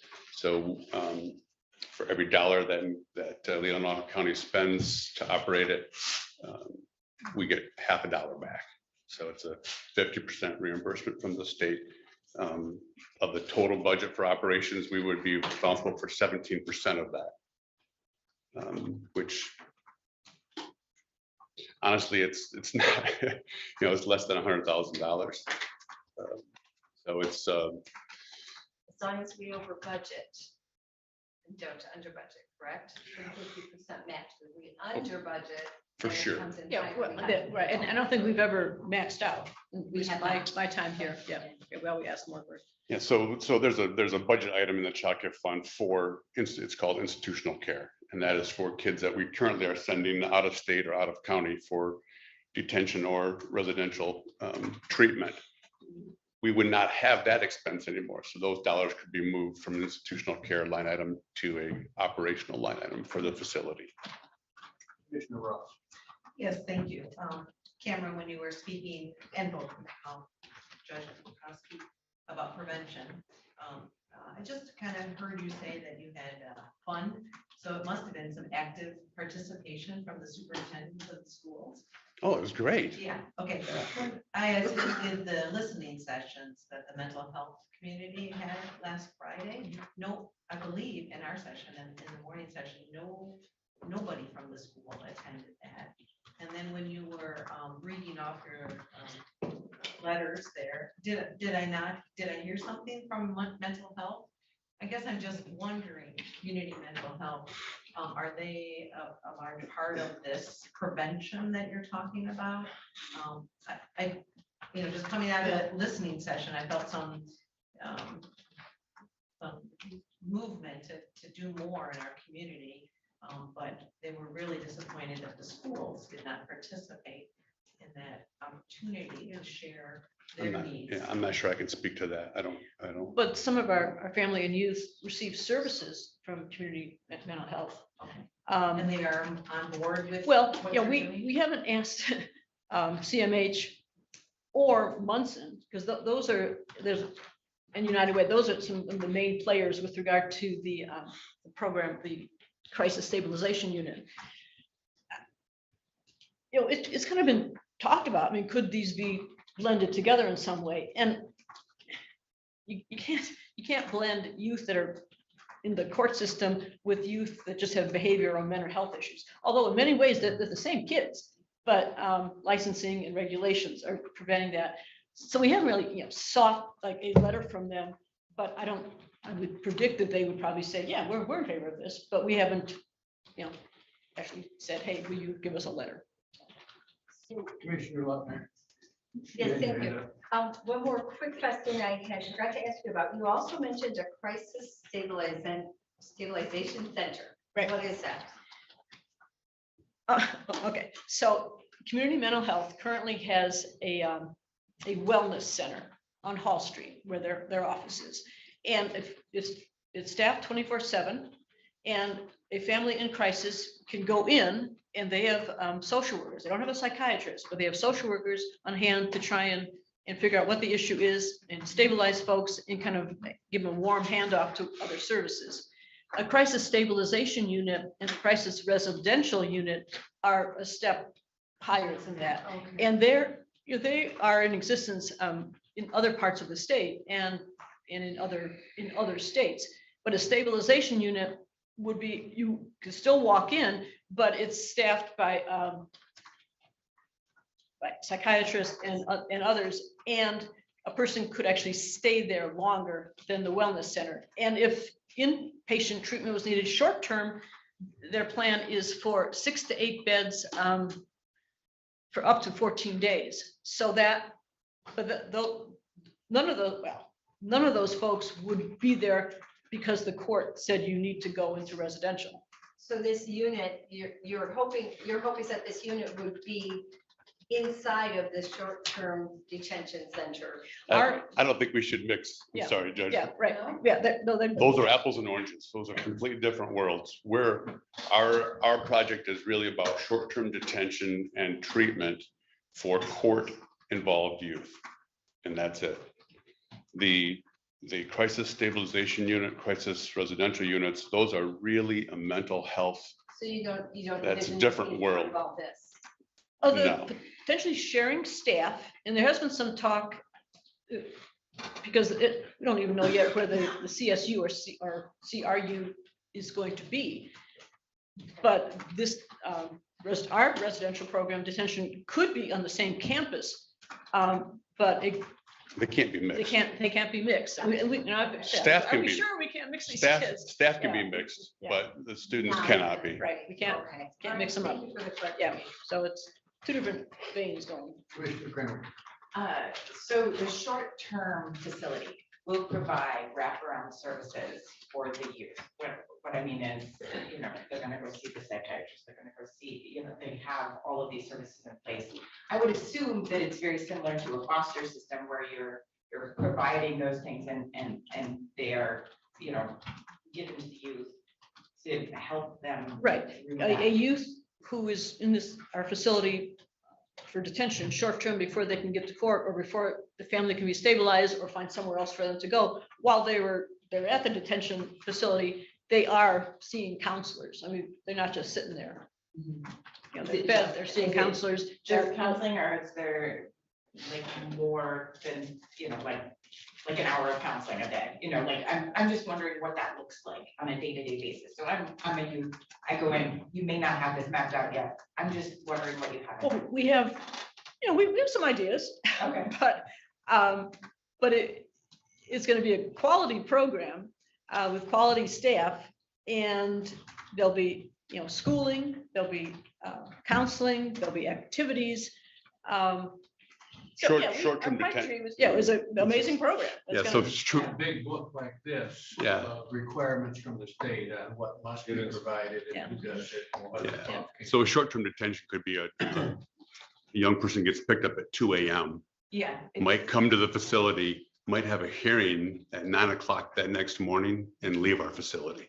And that would not be uncommon. Okay. We do have a draft resolution, the first, whereas is established the need. The resolution itself says that we support the efforts of the Leelanau and Grand Traverse counties to work with their respective administrators to develop a plan to acquire necessary funding. So the only thing this resolution does is give support to the judge and the administrator to try to find some funding and keep talking about the need. Correct? That's correct. Would somebody want to make that motion officially? I can give it a Okay. I would recommend to the Leelanau County Board of Commissioners, support the efforts of Leelanau County and Grand Traverse County Family Courts to work with their respective county administrators to develop a plan to acquire necessary funding from the state of Michigan to purchase, construction, and or renovate a local regional facility for the purpose of treatment for short-term detention court-involved youth. Support. Any further discussion? The only thing that bothers me, again, and it's more needed than anything, okay, is I think in the paper, the first article was 25 million. Is that your estimated cost? 21 to 25 million. Million. Building, ground up, the full, And then the support, the psychologists, the nurses, the school teachers. Boy, it's needed, but I just wish there was more counties involved. well. There will be. and They'll be paying for those beds. Right, the counties that need the beds, I mean, right now, when we have to put a youth or other counties send youth somewhere, they pay $250 to $300 a day for a bed. We're not gonna do this just to make money off kids, but the other counties will be paying, and they've said they're gonna use the space. So, but yeah, I mean, this is, kind of the first step. But there are a lot of moving parts in terms of the financial sustainability of it. But, when we've kind of brainstormed it, it looks doable, but the numbers haven't been finally crunched. Yeah, the numbers scare me, especially, I think 25 beds at $350 a day was $3.1 million a year. I think I figured that out roughly. Have we looked out to how many we're going to need throughout the state? How many courts have juveniles? I mean, a good business plan is what I'm looking for, Cameron. I have those numbers and I have an operational budget that I can share with you. I'll be glad to work with you on that. I'm sure you'll be back many times between now and then and give us updates. We have a motion resolution. We can take a voice vote today. And we'll take a roll call vote on Tuesday. All those in support of the resolution as proposed, say aye. Aye. Opposed? Resolution is approved. Okay, thank you. We'll be back. Thank you very much. Thank you. Take care. I think we're at let's handle the sheriff and then we'll take a break. We have a couple items from the sheriff's office.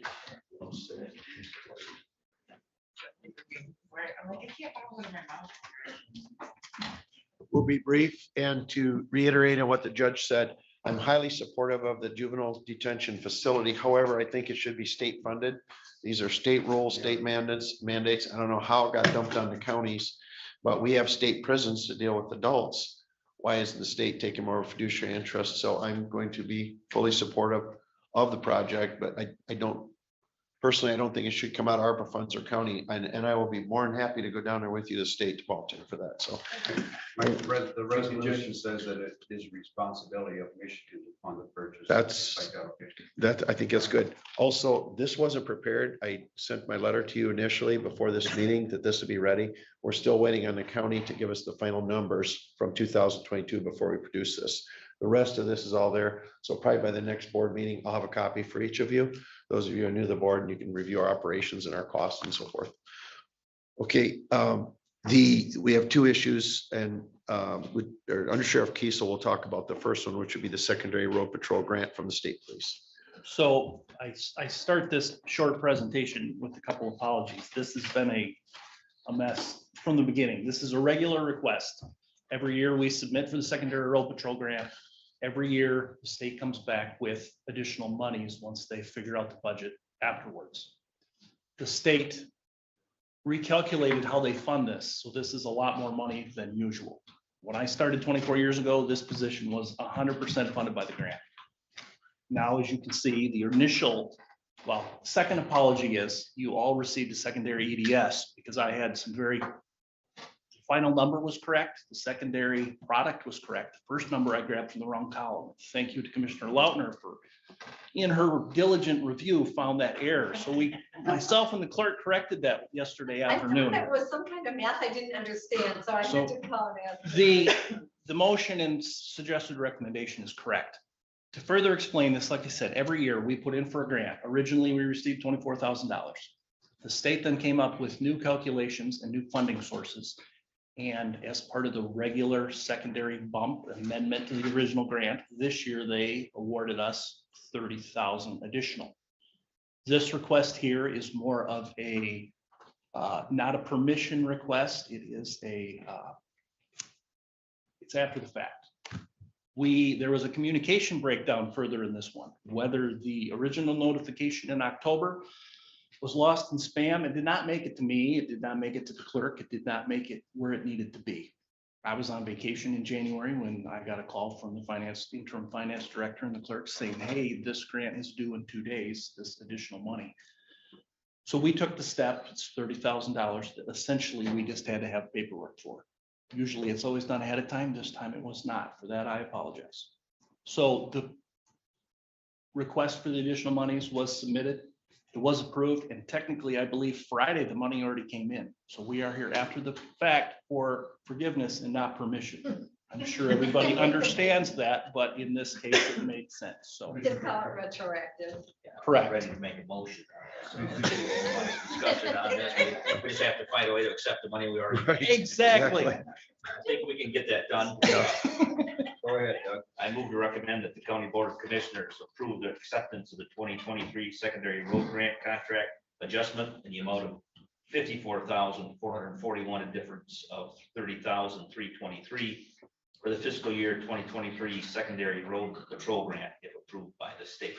It has been approved. Support. It's been moved and seconded. All those in support of the motion say aye. Aye. Opposed, same. Motion approved. You can keep your money. Thank you. And So we have rectified those communication issues with the state and the spam filter. So it's always nice when you add 30 rather than take away 30 to the budget. Always a nice thing. Okay, the second item we have is very simple. It's a Marine Safety Patrol grant. The Department of Natural Resources fiduciary regarding boat registrations and fees and so forth. Sheriff's Association then gets part of that. So your EDS basically will say that we are looking. Yeah, so go ahead, just handle that too. That's fine. every year we do this one too. Like most of the grants, they dwindled over the years. Last year for 2022, we got $30,100, which supports the whole Marine Division. It is only a percentage of what our costs are for the year, but that puts our 4 Marine deputies and our boats out on the water. It recoups some of those costs. This grant is always due every year, March 1st. So every year in February, we are here for your approval to submit that grant. We have a motion. I move to recommend that the County Board of Commissioners allow the Sheriff's Office to apply for the 2023 Marine Safety Grant through the Michigan Department of Natural Resources to cover a percentage of the costs of the Leelanau County Sheriff's Office Marine Safety Program. Support. Moved and seconded. Any further questions? All those in support of the motion say aye. Aye. Motion approved. Do you have one question unrelated? May I ask it at this time? Yes. There was in Clinton County, there was a bill for a cremation of a animal accident on Blue Guy Road. And I guess I'm wondering, do you know about that? Why are we paying for the cremation of, I'm guessing it was a pet? Is it? So there was a car accident. The owner slash driver fled the scene. Charges went through the prosecutor's office. He never, that car originally, when we took the complaint, was reported as stolen through Grand Traverse County. Then the owner of that car, who had relations with the suspect, recanted those accusations. He was prosecuted through our county, but obviously we have a statutory obligation to handle the dog, so the dog was deceased on So it scene. wasn't So just a dog hit on the road, this was. it was part of a criminal complaint, Gotcha. That makes a lot of sense. which I believe was probably then reimbursed through his fines and costs. I would expect that that's the case. All right, thank you for that. Thank you. Thank you very much. Thank you. Appreciate it. Appreciate all your support. Thank you, Sheriff. The objection to taking a short break? Let's be back at 11:15. What time did he say to come back though? Oh, what time are we coming back? Quarter to. 10 minutes. Oh, that's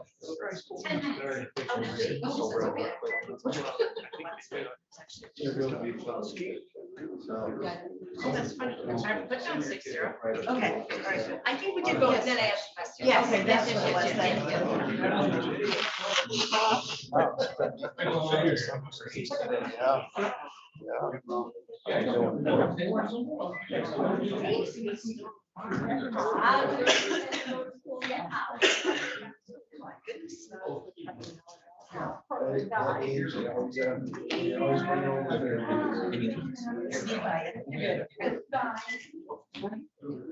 what it was. She's walking very well. She's when he pulled out. She was in a place.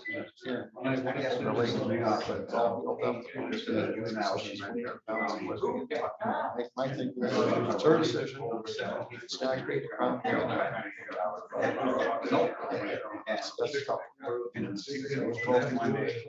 Here, 2 places. Fibula is a long recovery. She didn't say shit about me. Didn't say shit about me. We're on the same page. She lived to leave. No, she's taking more. I got a complaint from whoever made it. All of a sudden. Wasn't me, Scott Bradley, back? Well, 3 weeks after she fell, I was going out on patrol cars on the driveway. I walked out in the morning, it snowed, it's black ice. Right up from early. Bill, how you So I doing? walked in and it's school or it's in Bell. Bless you. I walked in the house and she says, I thought you left. I said, I wiped out the driveway. And she says, you okay? And she sees snow. I really like this. Really need to go to trees. She's like, are you okay? I really need this. I was just like, looking stuff. I started. She said, that's not good. But I said, the good thing is I fell against my head really hard. Legs, my head is okay. No, I was fine. I mean, I play college sports. I know those individuals. I mean, it might be.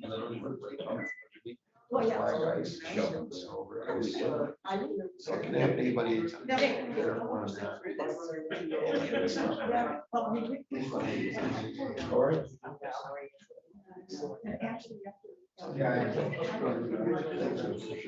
Appreciate it. How you doing, man? Yes.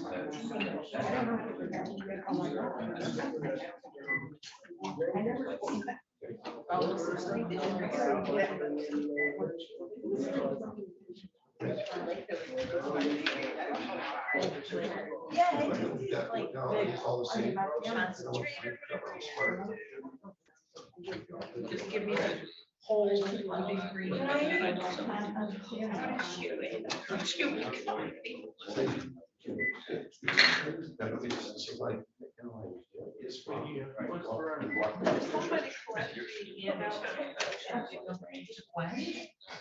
If she's not here, can I do that? Please do that. Okay. And there's no system.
Yeah. Sweet. I think I'll make it sure. It's interesting. Thank you. And now we will reconvene and we'll start with our building safety director again, Amber. You have 3 items on the agenda. So these 3 items relate to the Traverse City Whiskey Company project that we talked a little bit about earlier. This is what my office is calling phase 2, the remodel alteration to the former cherry growers plant on Center Highway there. The proposal at this time is to convert it to production tasting room. So it presents a mixed use building.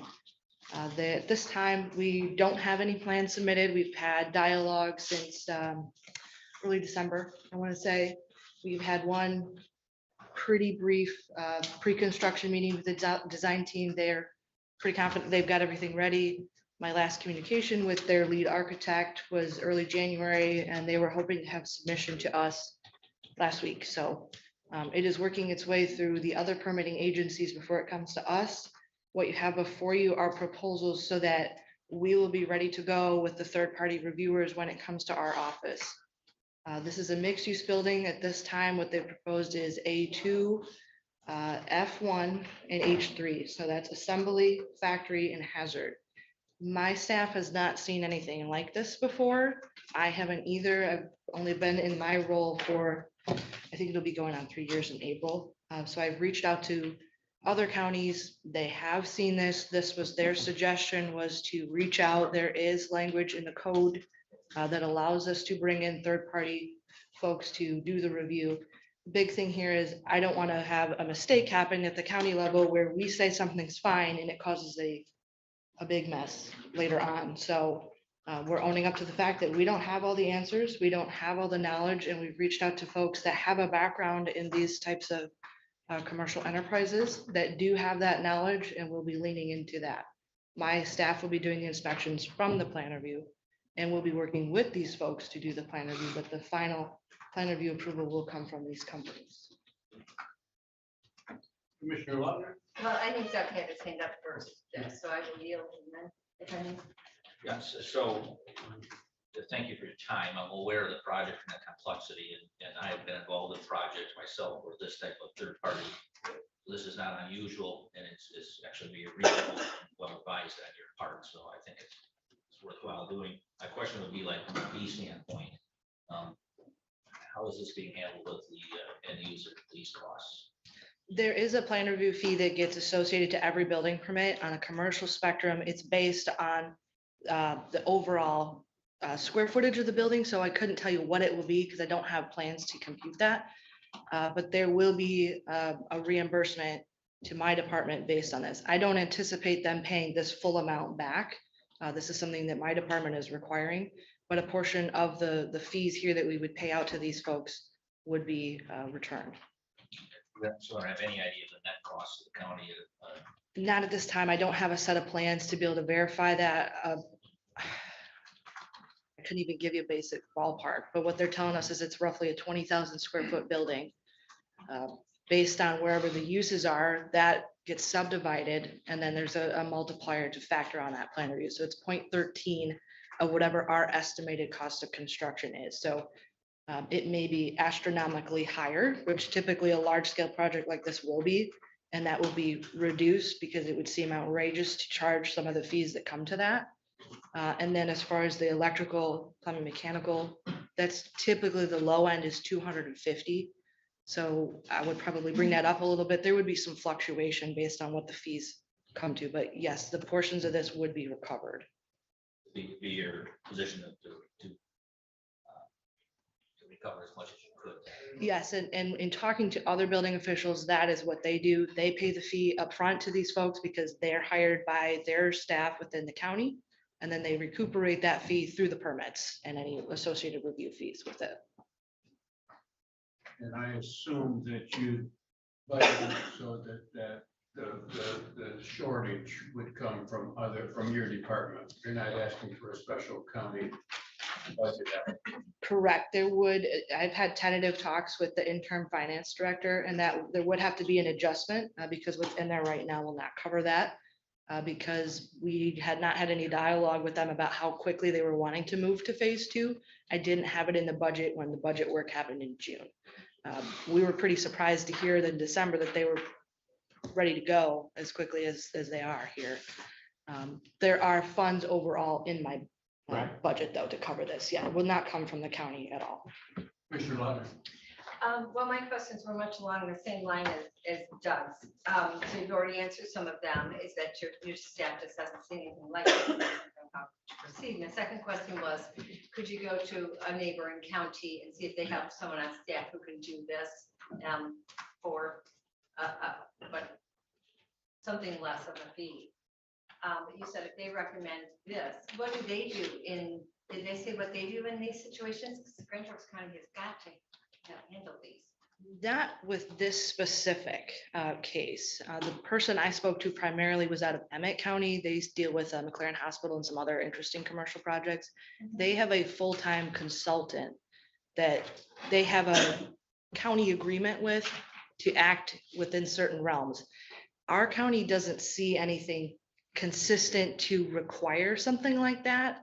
Well, I guess the next point is, I think that it needs to be fully reimbursed by the builder or by the company, the TC Whiskey.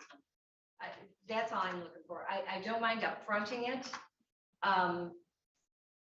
just to get them through the process. But I think that it's really important because even though you're, you are funded on fees, but those fees are our taxpayers' dollars. They're just collected through fees instead of taxation. So I just think it's really important that we set the precedence of whoever's doing these projects pay for the costs of that.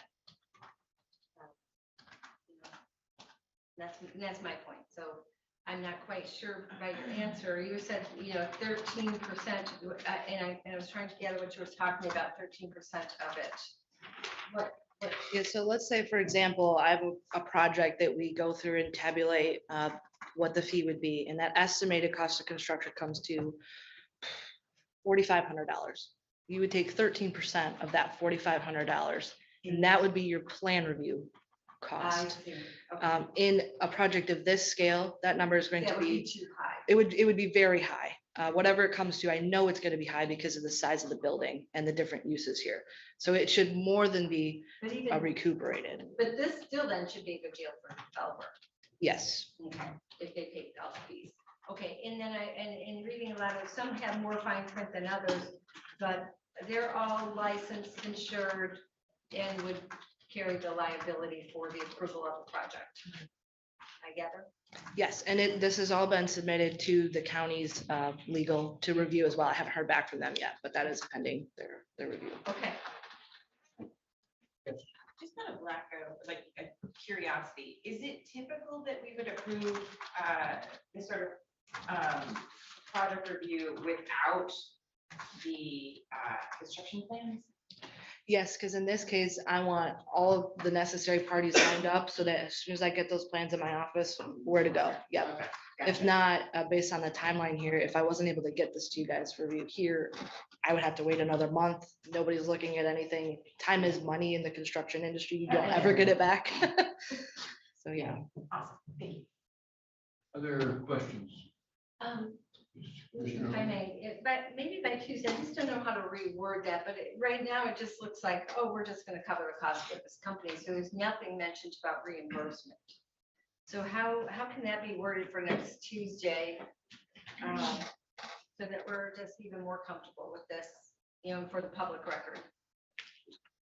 For both of the. Could you just, that'd be all three, but could you just make the motion for each and that the fees could be Reimbursed by developer. addressed as part of the permit review fee to begin with? Yeah, through the plan review fee process. Yeah, it just would be covered by the permit review fee. All three is to waive the bid policy, and there's nothing in there about recovery. So Right, so we can add that language. Okay, so I would make a motion for this motion that's, okay. I would move to recommend the County Board of Commissioners waive its bid policy and approve the proposal from JML Design Group Ltd. for building plan review services in the amount not to exceed $3,000. Pending corporate review and approval, funds to come from Fund 542, ending in A01.000, to be reimbursed by the developer Part of the. as review- part of the review building fee. plan review process. All right. And that may be cleaned up if necessary. We have Support. been moved and seconded. Amber, do you have any comment on that? Could you work with that? Yeah, no, that's great. My only other comment, and I made sure to put it in the EDS itself, is that this initial proposal and the fees listed here are for 20 hours of review. That's where we've capped it at this time. So we won't go past the 20 hours without communication from the developer indicating we're gonna have to go through more review. And at that time, Deb and I would review where we're at and the costs on that. Okay. So you can structure that even such that the initial permit review fee may change based on the complexity. They need to have the flexibility to do that. Correct. Okay. It's been moved and seconded. All those in support of the motion say aye. Aye. Opposed? Motion approved, 6-0.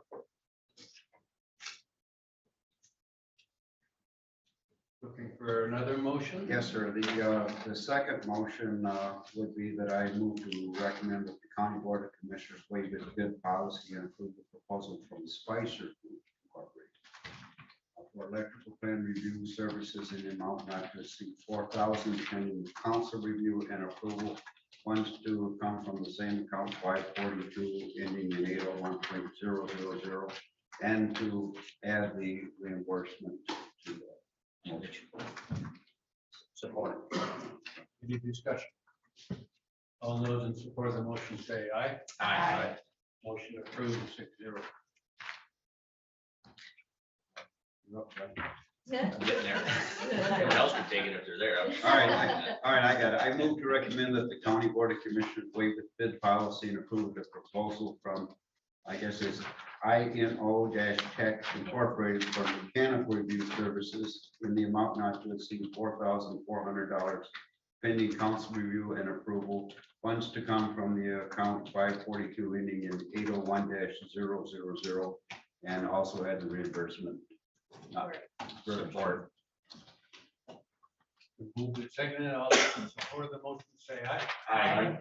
Motion approved, 6-0. Thanks, Amber. Thank you all. Have a good one. Thank you. Good job. We now have the Drain Commissioner on the Lake Bluffs Drainage District, and Deb, do you want to introduce this?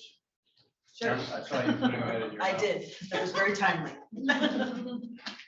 Well, as you know, Steve Christensen is our drain commissioner, and, we have had a unique year, I would say, Steve, in terms of the start out of this year with several projects that are forthcoming. I don't believe that the commissioners have seen this level of activity, so I'm actually going to hand this over to Steve for his review of this, but this is in essence the county support to move forward with a request for full faith and credit. And Steve, you want to take it from here? Thanks, Deb. I'm Steve Christensen, the Drain Commissioner, as was mentioned. This is Brian Sensi with me, an engineer from GEI. I've hired Brian to assist in my drainage district activities. This is the first of 4 districts that have been approved through the process to become a district. Once they become a district, then I'm on the hook to do the fix. I've hired Brian to assist in the fix. This is the first district that you've seen that's come this far. We're in the construction phase. We went through the day of review. We had bids in, we went out to bids. We had a successful bid session. We had 2 bids in, one from Pop and one from Elmer's. So day of review was successful. We did have people in talking with us. There were no appeals within the 10-day time frame for the appeal process following the day of review. So that leads us to where we are today. The next step in the process for us to go for financing to do the district is to be in front of you and request a full faith and credit from you to assist in a lower interest rate in the borrowing for the district. The EDS that's in front of you walks you through the process, and then there is a resolution that Clark Hill put together for me for you to look at and consider. I should say that this is Lake Bluffs drain. In a way, it's the most difficult one for us to look at in that there are the smallest number of people in the district and the fewest number of at-large entities in the district. So everybody involved with the assessments will be doing a heavier lift. The totals will be higher for each individual and for the county road commission and the township. So it's a difficult one to start with, but as is all of the 4 districts that I've had to work with, by the time it gets to me, I'm the last chance for a solution. Worked with all of the private entities to come up with solutions in these drainage issues, and it never happened. So by the time someone hands an application to me, the ball starts to roll, and I have to do what the drain commissioner by law has to do. So from the application to the petition to the board of determination is the process. Once the board of determination says there's a necessity, then the project is mine, and by law I need to fulfill it. So that's why I'm here. That's why I'm doing what I'm doing. It's the most difficult part of what I've had to do as a drain commissioner. I'll get right to you. The assessing aspect of this weighs heavily on me. Individuals have to pay a lot of money. The township has to pay a lot of money. The county has to pay a lot of money. The reason for it is, in this case, that a development was initiated in the late 60s, early 70s, and the township didn't step in and the county didn't step in with proper regulations as to how they would go about doing it. So it has eventually over time come apart, and that's why I'm put on the hook to fix. So anyway,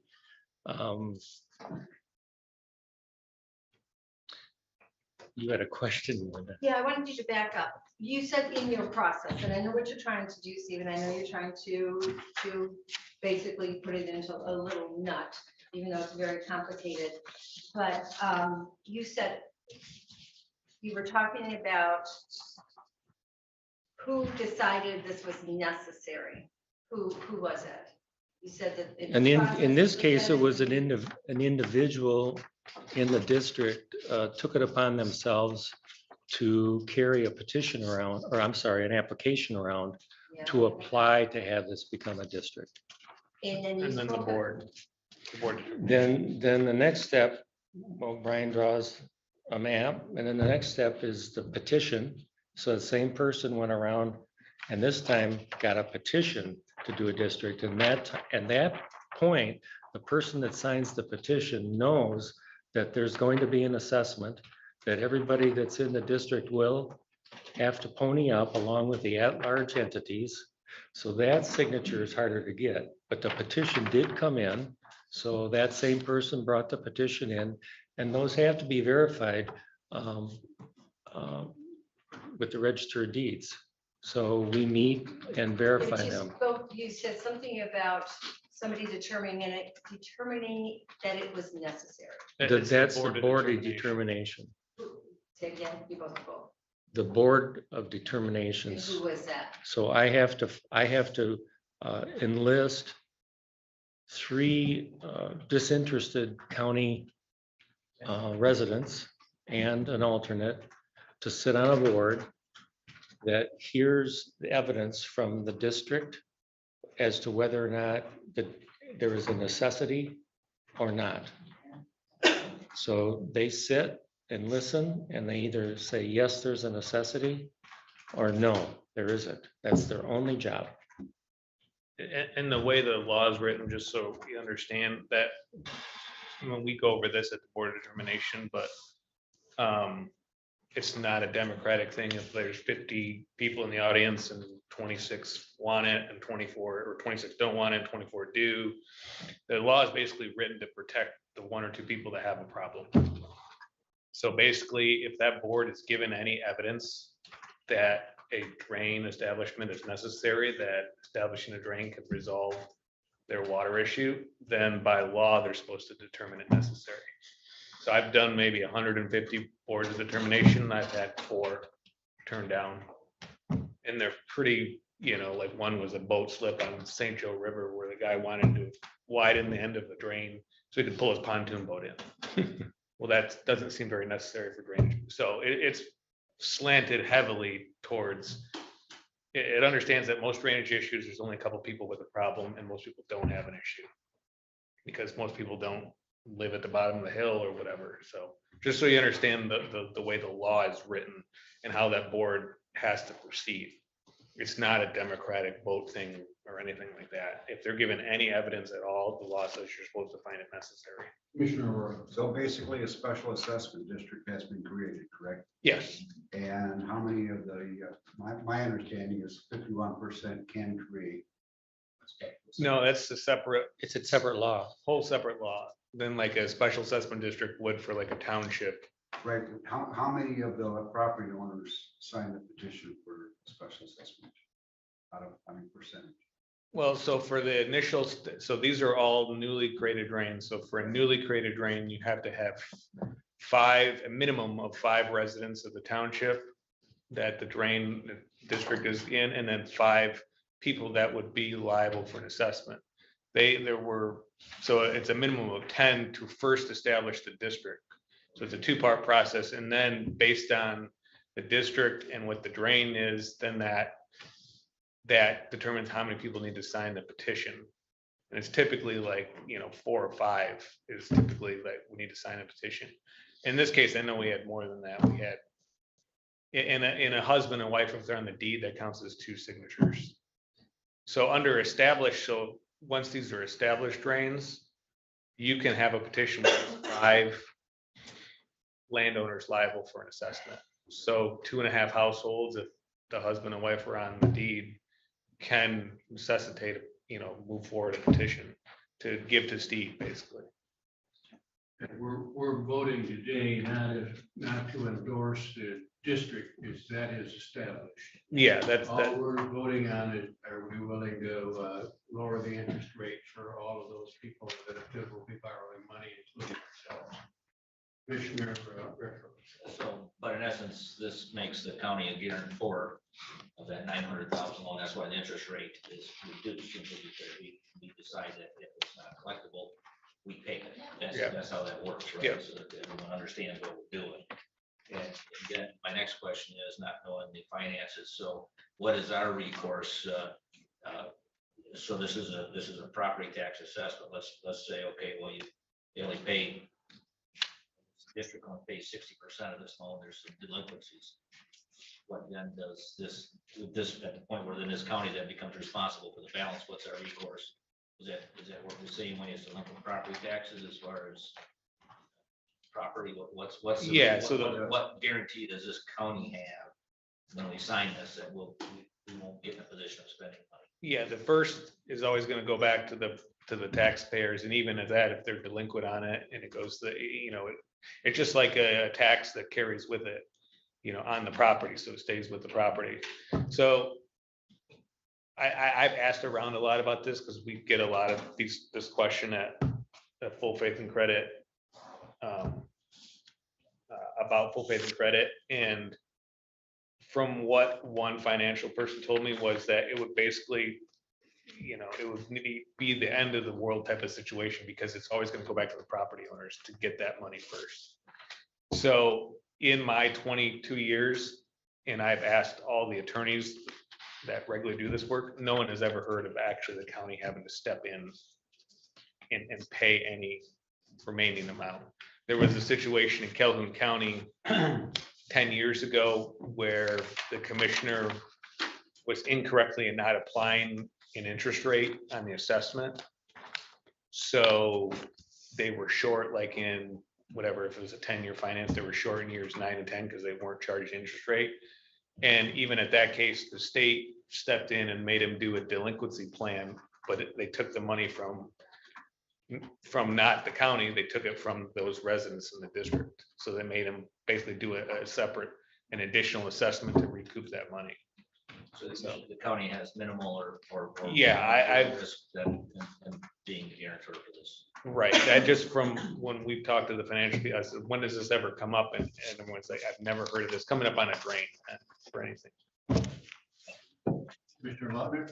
Well, I just have one final comment on this. I am really unhappy with the whole process of how we got here. And I did go back and watch those meetings, and it was never clearly explained to the county board of commissioners, the district and that the county would be paying and that the townships would be paying, and not just the district of the homes themselves. And I went back and watched them. I appreciate Steve said, yeah, this is a learning process. I appreciate Brian, you weren't in a lot of those meetings where questions were asked. We all learned a whole lot about this. I do understand that they didn't just discover this process on their own up at Lake Bluffs, that they were keyed into the possibility of doing this, which is going to put this heavy burden on the county and on the township. And this is a big burden for a township that doesn't have any extra funds. Basically going to take anything they've set aside for Parks and Recreation. It's now going to go for 24 homes. And nobody's happy about it except maybe 24 homes. So what is the county's percentage of this 900,000? 29.5%. Which is how many dollars? $253,700. 253,000 we have to pay. Which means the rest of the county is going to be paying that much. Township, 70,000. Township is 9%, 77,400. And I don't see any choice other than putting, what is the difference in the interest? Did the treasurer give you any idea what the difference is in the percentage of interest if we don't back this? We can get, it's nothing to do with the treasurer. We get through independent financing. So it's roughly 0.5% we can get better rate. So we're getting quoted at like 4.25% right now. And they said we can get probably around 3.7, 3.75% at this, so. And the problem is that this is just one district. You're currently working on 5? Currently, there's 4. There's a 5th one that's has some movement. That one has not gone through the process yet. Do we know the magnitude of those other projects? Say it again. Do we know the magnitude of those other projects? Yeah, I think one thing we talked about with the, with Deb was that, not at this meeting, but we would supply you with our current, what we think the county percentage is gonna be on those other ones. Because as Steve mentioned, this is the worst one. It's the least amount of taxpayers in the district. And probably the county's percentage is gonna be the highest on this one than the other ones. And compared to the other one. So we would provide you with what we think the current total project cost would be and where we think the county would be and the townships for them to on those other ones. So Since this obviously has been brought up and Steve and I had met and with Ty and had this conversation, and my concern was, what is the county's liability going forward? So as Brian mentioned, I've asked them to put a plan together to see, so that is forthcoming. Projects. My concern is setting a precedent for these and future problems. I mean, you go for one and then, the open season on any future project. Just a point of clarification on my part, are us, if I understand the process right now, us guaranteeing or not guaranteeing this loan only changes the percentage on the loan. It does not change the 29.5% contribution. No, Where that's. that's, I mean, basically settled law right now. is what Yep. I'm saying. So. Yep. That's the only thing. That's the question. Would the board feel comfortable before next Tuesday to have our treasurer speak to the issue of risk that got brought up? And just, I think I'll confirm it, but I think maybe we need to hear from the treasurer that we don't have to worry about that. Yes, Commissioner Lautner? Well, I don't suppose I appreciate that. I really don't think these are going to all come at once. And I guess my greater concern, and the treasurer could probably speak to it, is what if we in turn want to come borrow money in the next 5 years?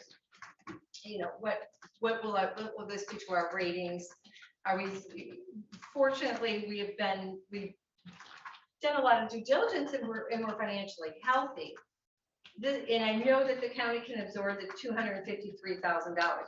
And this law is written that we have one elected official in the county that can give us this liability through petition. Appreciate all that, but it's all this liability we don't have a choice on. And I'm greatly disturbed by that because I don't think this law was written initially for this type of a situation. So we've got this liability. Yeah, we can absorb the 253. Solon Township's not going to have any choice but to absorb that and move on. But the point, my fact is, I'm sitting here representing Solon and Casson Townships, and Casson Township. This will cost Casson Township $23,000 for something in Solon Township. This will cost Northport or Leelanau Township and Glen Arbor $23,000. And this is just one. This whole process just bothers me greatly. And it has from the beginning. Just one last question.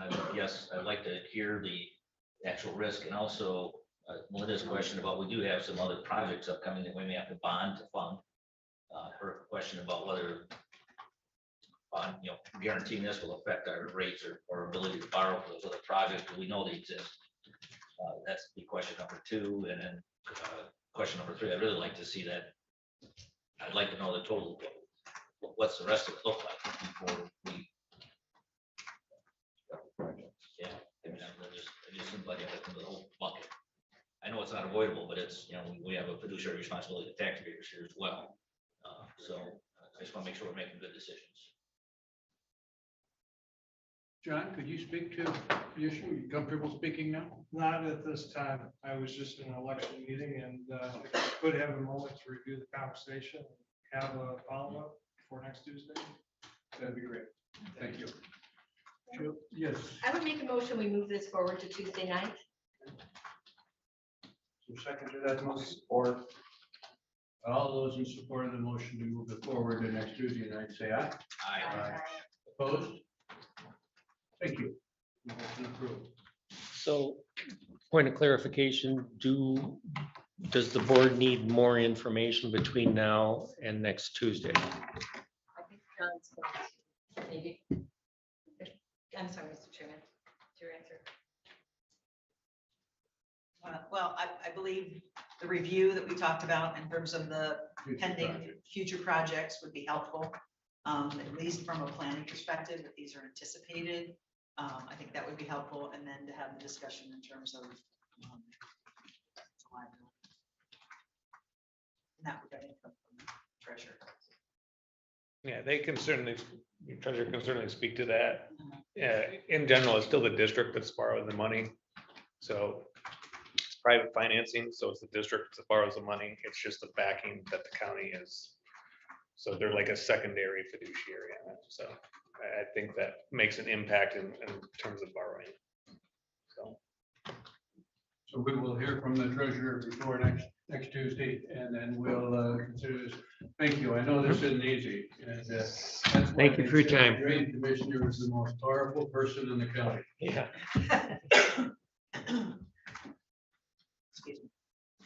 We now have an engagement letter. Deb, want to speak to that?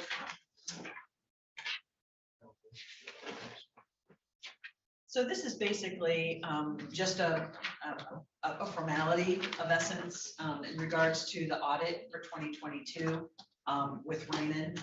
So this is just coming before you as part of a multi-year contract that expires the end of this year. So this is, again, just the formality of the board approving this as part of the contract with Raymond to provide those services. Looking for a motion? I will move to recommend to the county board of commissioners approval of the Leelanau County engagement letter presented by Raymond Robson LLC for the year ended December 31st, 2022, pending council review and approval. Funds to come from 101.830207-801 .000. Support. Any discussion? All those in support of the motion say aye. Aye. Motion approved 6-0. Thank you. We now are at district court request. Cameron, are you speaking to that at all? Not district court, no. Okay. Then on page 61 of our packet, there is a motion there. Okay, yeah. This is very similar to the proposal that came before the board in January in regards to the duplicating fund. We're finding that, we use a lot of these equipment, the copiers primarily. And so it's seeming that a lot of these contracts are kind of recycling now in terms of needing repairs and things. So this may be something that we're seeing this year as we look at these pieces of equipment and upgrade the technology. But so these will be submitted to the Duke fund, and then they are cost allocated out to the department. Mr. Lutner? I move to recommend to the County Board of Commissioners waive its bid policy and approve the purchase of a color printer, scanner, fax, and copier machine from the NetLink Business Solutions in the amount not to exceed $3,879 with maintenance at an estimated cost of $279. Funds to come from the account number 645 ending in 970.010. Support. All those in support of the motion say aye. Aye. Motion approved 6-0. We now have a family court request. Cameron, do you have anything to say about that? Not unless there's questions, I suppose. Page 63 of our board book. Sounds like you need a new copier. Sum it up. Sure, I will move copy that. I will move that the county board of commissioners waive its bid policy and approve purchase of a new Sharp MX 4051 copier from NetLink Business Solutions in the amount not to exceed $7,767 with funds to come from the account 645 ending in 970.010. All those in support of the motion say aye. Aye. Opposed, same. Motion approved. Thank you, Cameron. Yes, please. We now are at our equalization report. Pause for a moment to get our equalization director.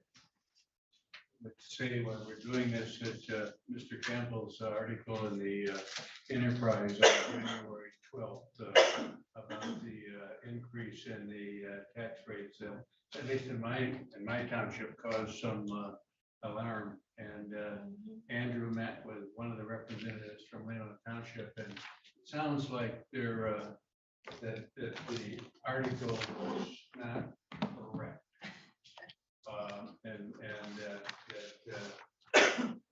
I don't want to speak to more of that, but maybe Andrew would when he's giving us an update. Thank goodness for proposal A because it's capped at no more than 5%. Correct. So I think that there was just some confusion about the start of the article saying 7.9% and then buried in the article beyond the first several paragraphs where many people probably don't even get to, it says 5%. So and I did have a chance to speak with the author, and I mean, I think it was, and then speak with the taxpayer as well. So I think it was just a kind of a confusion. And obviously Headley and Headley rollbacks, that's probably the most difficult part of those two rules that we have set in place to protect taxpayers from increases in their taxable values and their taxes. Well, I wanted to commend you and compliment you and thank you for meeting with that, township resident. Sure, yeah, that was not a problem. I just might suggest that Alter maybe did a favor. No one likes any of this increase, and so finding out it's only 5 instead of 9 or 8 is probably that's the least you can say. Yeah, I found that. Even the 5. Yeah, I found that that's sort of cold comfort, honestly. When you tell someone, oh, well, it's not going to be 9, it's going to be 5, that, it's still an increase that they don't like to see. I think it's like $600 or something, it's like 5% ends up. A whole lot, look how. Anyway, Andrew, you're on. So for those who haven't met me, my name is Andrew Jaguar. I'm the director of the Equalization Department.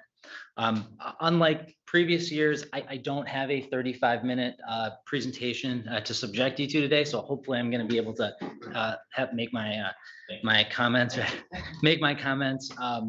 about 5 minutes. I don't know that I can top Amber's quoting from the Code of Hammurabi, but we'll see how it goes.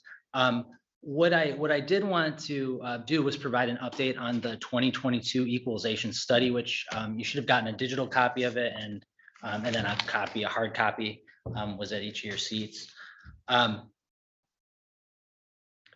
I'm not going to speak to the specifics of the report. I mean, you can read through it, and if you want to dig deeper into the specifics, we can do that. Rather, what I'd like to do is talk more about how we come up with the figures in the report, and then broadly the purpose of equalization for those of you that haven't gone through an equalization cycle yet. So what you have before you is the summary of the equalization study that we conduct on an annual basis. The purpose of the study is to determine the level of assessment in each class of property in each township. So in Leelanau County, we have agricultural, commercial, industrial, and residential classes of property. So as you're aware, property in Michigan is statutorily required to be assessed at 50% of its true cash value. So if an assessor finds that a property's true cash value is $100,000, the assessed value on that property should be 1/2 of that, or $50,000.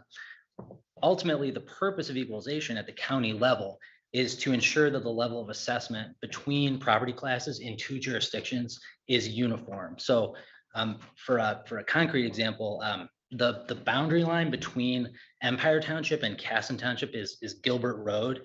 So residential parcels on both sides of that line should be assessed at 50% true cash, even though they're in separate townships. And the purpose of equalization is to ensure that parcels in, say, Casson Townships are not being assessed at 46%, while parcels in Empire right across the road are being assessed at 52%. They should both be being assessed at 50% true cash. So to determine what that true assessment ratio is within a class of property within a certain township, we basically take 2 approaches. So we conduct sales studies where we're doing a comparison of the assessed value of a recently sold property to its sale price. And we always conduct a sales study in the residential class because we have many arm's length transactions that we can look at. So during our 2-year sales study timeframe, which for 2022 was the spring basically of 2020 to the spring of 2022, we looked at over 1,900 different arm's length transactions in our sales study. And then the other way that we determine assessment ratios, particularly in the agricultural, commercial, and industrial classes, is through what we call an appraisal study. And these are conducted where we don't have enough sales in a given class to have a representative sample. So for example, in that 2-year sales study timeframe, spring of 2020 to spring of 22, there were only 34 agricultural sales in all of Leelanau County. There were 10 sales in Leelanau Township, but then there were only, for example, 2 agricultural sales in Elmwood Township, and 2 is not a representative sample. You can't determine the level of assessment based on 2 sales. So what we do is we have our appraiser, Jim Stocknick, he goes out and he inspects the properties and basically conducts those inspections of a representative sample of parcels that we randomly select. So in 2022, equalization staff inspected 343 properties for appraisal studies, and that amounted to 37 days in the field. And typically when you have a day in the field, you have a day prior that is sort of preparation for that, the day in the field, and then coming back from the field, updating sketches, putting information in your database. So these approaches allow equalization to establish the true assessment ratio within the township being studied. An assessment ratio of over 50% represents overassessment, while an assessment ratio of under 50% represents underassessment.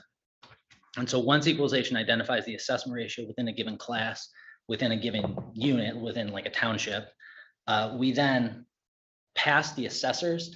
We kind of joke that it's like we give the assessors a homework assignment. We pass them what we call the L4018, and that tells them what that informs the assessor what the assessment ratio in a particular class within their township is. And then they need to add or subtract value to bring that class to the statutorily required 50%. So then if a township fails to equalize, to come to that 50% ratio, the equalization department through the Board of Commissioners can apply an equalization factor to bring that township into compliance with that statutory 50% assessment ratio requirement. So in a few weeks, we're going to start the March Board review. And then after March Board review happens, I'll be back in front of you in April for county equalization. And that's where the Board of Commissioners will be asked to certify the annual equalization report, which will set the county's equalized values for each class of property in each assessing district. So while the tasks of equalization are carried out by the equalization department, the Board of Commissioners, you all are the elected body that authorizes county equalization each year. So the report in front of you is just a summary of all the work that we've done essentially for the Board of Commissioners to determine what those assessment ratios are in preparation for county equalization, which will happen in April. And then I'm happy to take any questions about the specifics of the report, or as like Ty, you can always come by my office and we can sit and then chat too. So the 5% brought just about everybody up or what? So the 5%, so basically every year the state of Michigan determines what the rate of inflation is in the state. And because of Proposal A, there's the maximum amount that a property's taxable value can increase is 5%. So regardless of if someone didn't do anything with their property at all, their taxable value is still going to increase 5%. And the assessors don't control that. That's controlled by the state tax commission, the state of Michigan. So you tell the township assessor how much they have to bring up so they don't go into a factor, is that right? So what we do is we study the properties, we study sales in each township to determine what the actual assessment ratio in that unit is. So if the assessor is always going to say, I'm at 50%. We're sort of the second opinion. We go out and look at a property in the same way and we say, well, based on our analysis, based on our look at the studies, based on our look at what's on the property, you're actually at 48%, or you're at 52%. And then the assessor has to respond to that by bringing their value up or down. I was an assessor one time and he said on the tax books for years. And I understand it. The county comes in and says, you got to bring it up or else you get a factor. Correct. Percent on your assessed value, and they got X amount of years to get out of that factor, is that right? Correct. Yep. And that's obviously like setting a factor, that's not something that we want to have to do. No, want to avoid that as much as we can, for sure. Commissioner Lutner. Yeah, so this just fascinates me. I mean, and I'd like to spend a whole day going over this if nobody minds. So these are just random samples. Correct. Well, in the industrial class, we look at there's only about 80 properties. So we look at them every year. So that's not really random because we look at every one of them. Yeah. Oh, I see you picked you did study one of my neighbors. I've seen in the past, you picked some of my parcels. I think I've been on your property. Yeah. So too. But in the one, okay, on this one, you've got on your page, it's our page 85, and it's your residential sales greater than 1 million.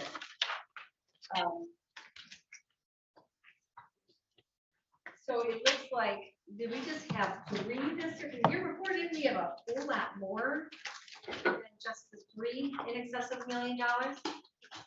I mean, I'm residential sales greater than 1 million. I counted 118 over $1 million in the. Oh, the whole pink. Correct. Yep, correct. Okay, so I guess that's my question. You got some pink and you got some red. Are the red just samples then, or your study parcels? So all of the parcels that have call out, so all of the red parcels should have call outs on this map. Some of them, I got pink and. yeah, some of them may not, just because of our mapping.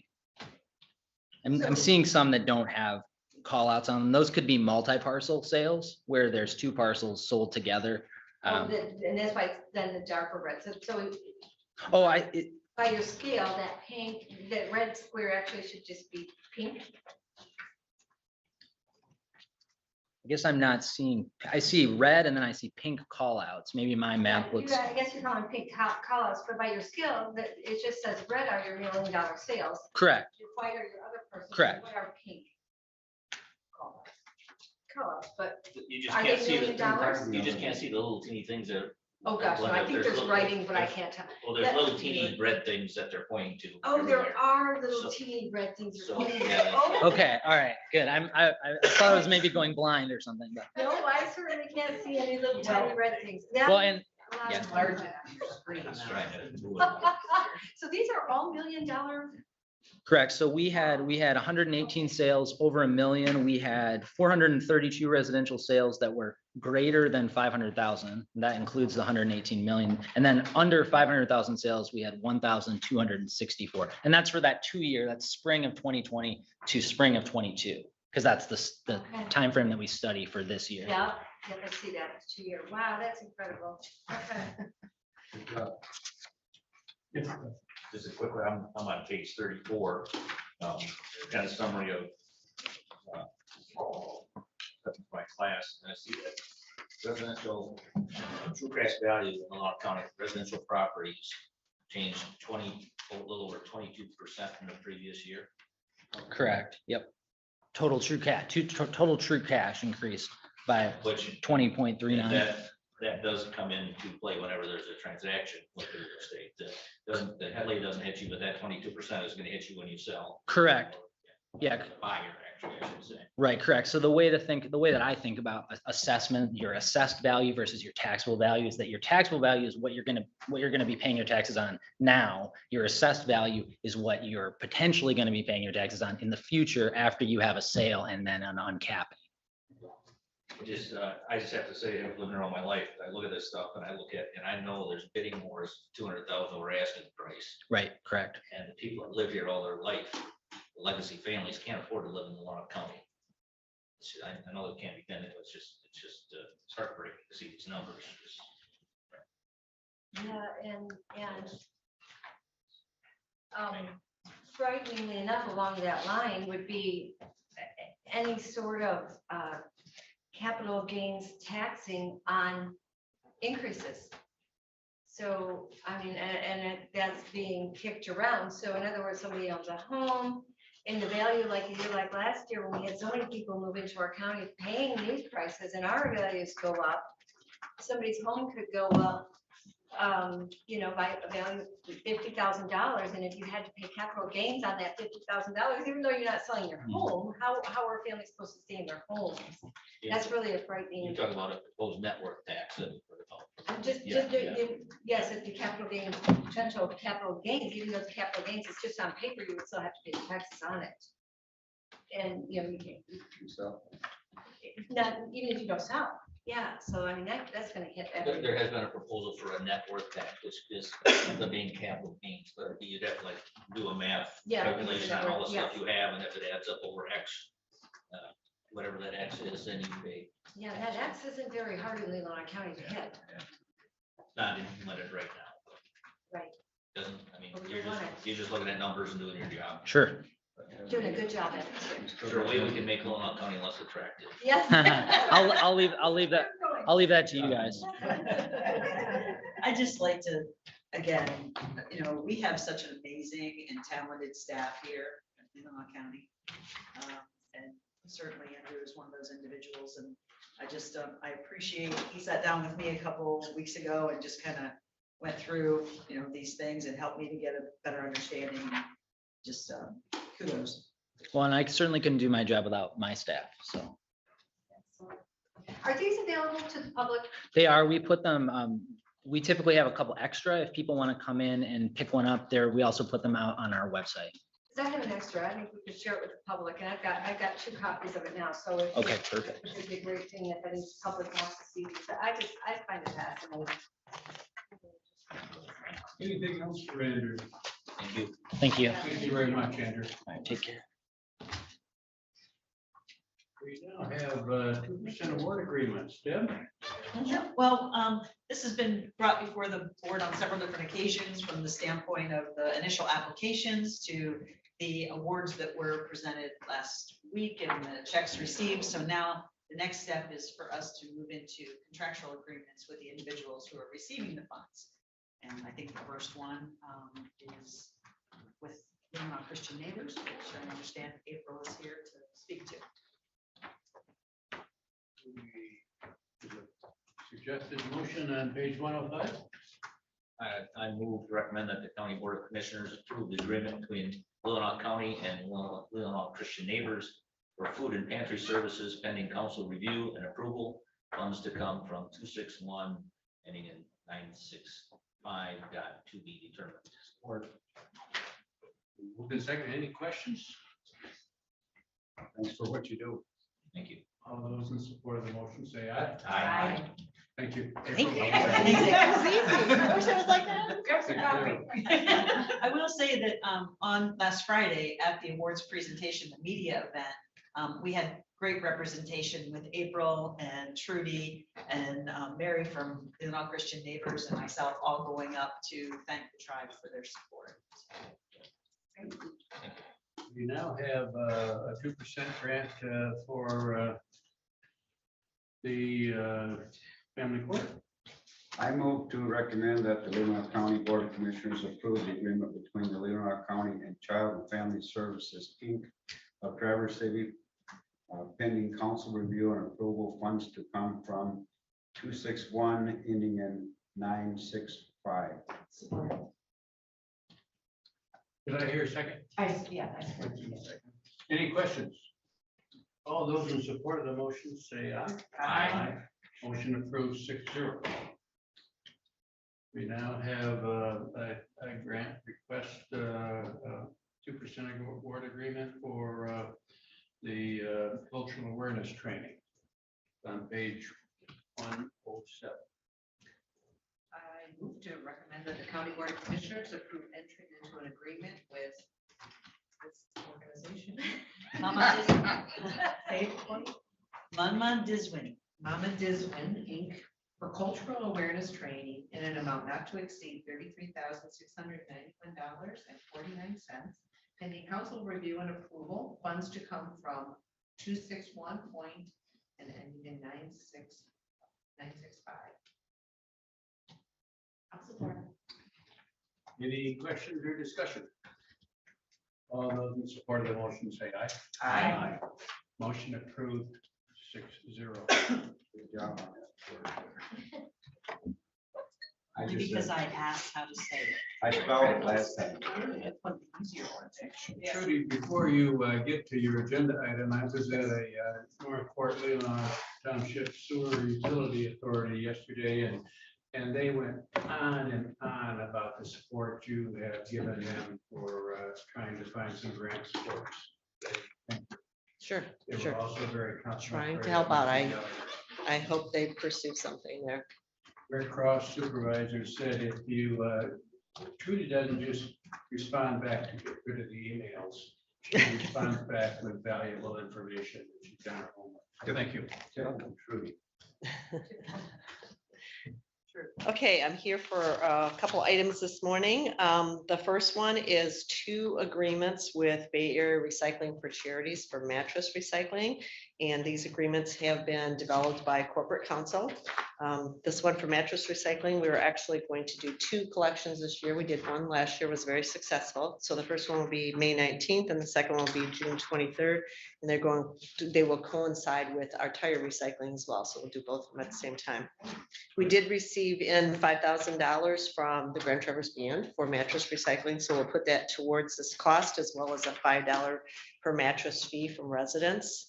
And we'll accept box springs again, like we did in the past. So the recommended motion here is to approve these 2 agreements with funds coming from the 2% fund and then also our recycling fund. I move to recommend that the County Board of Commissioners approve the 2 mattress recycling agreements with Bay Area Recycling for Charities.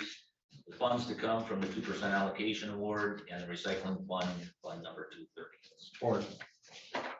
All those in support of the motion say aye. Aye. Opposed? Motion approved. 6-0. Okay.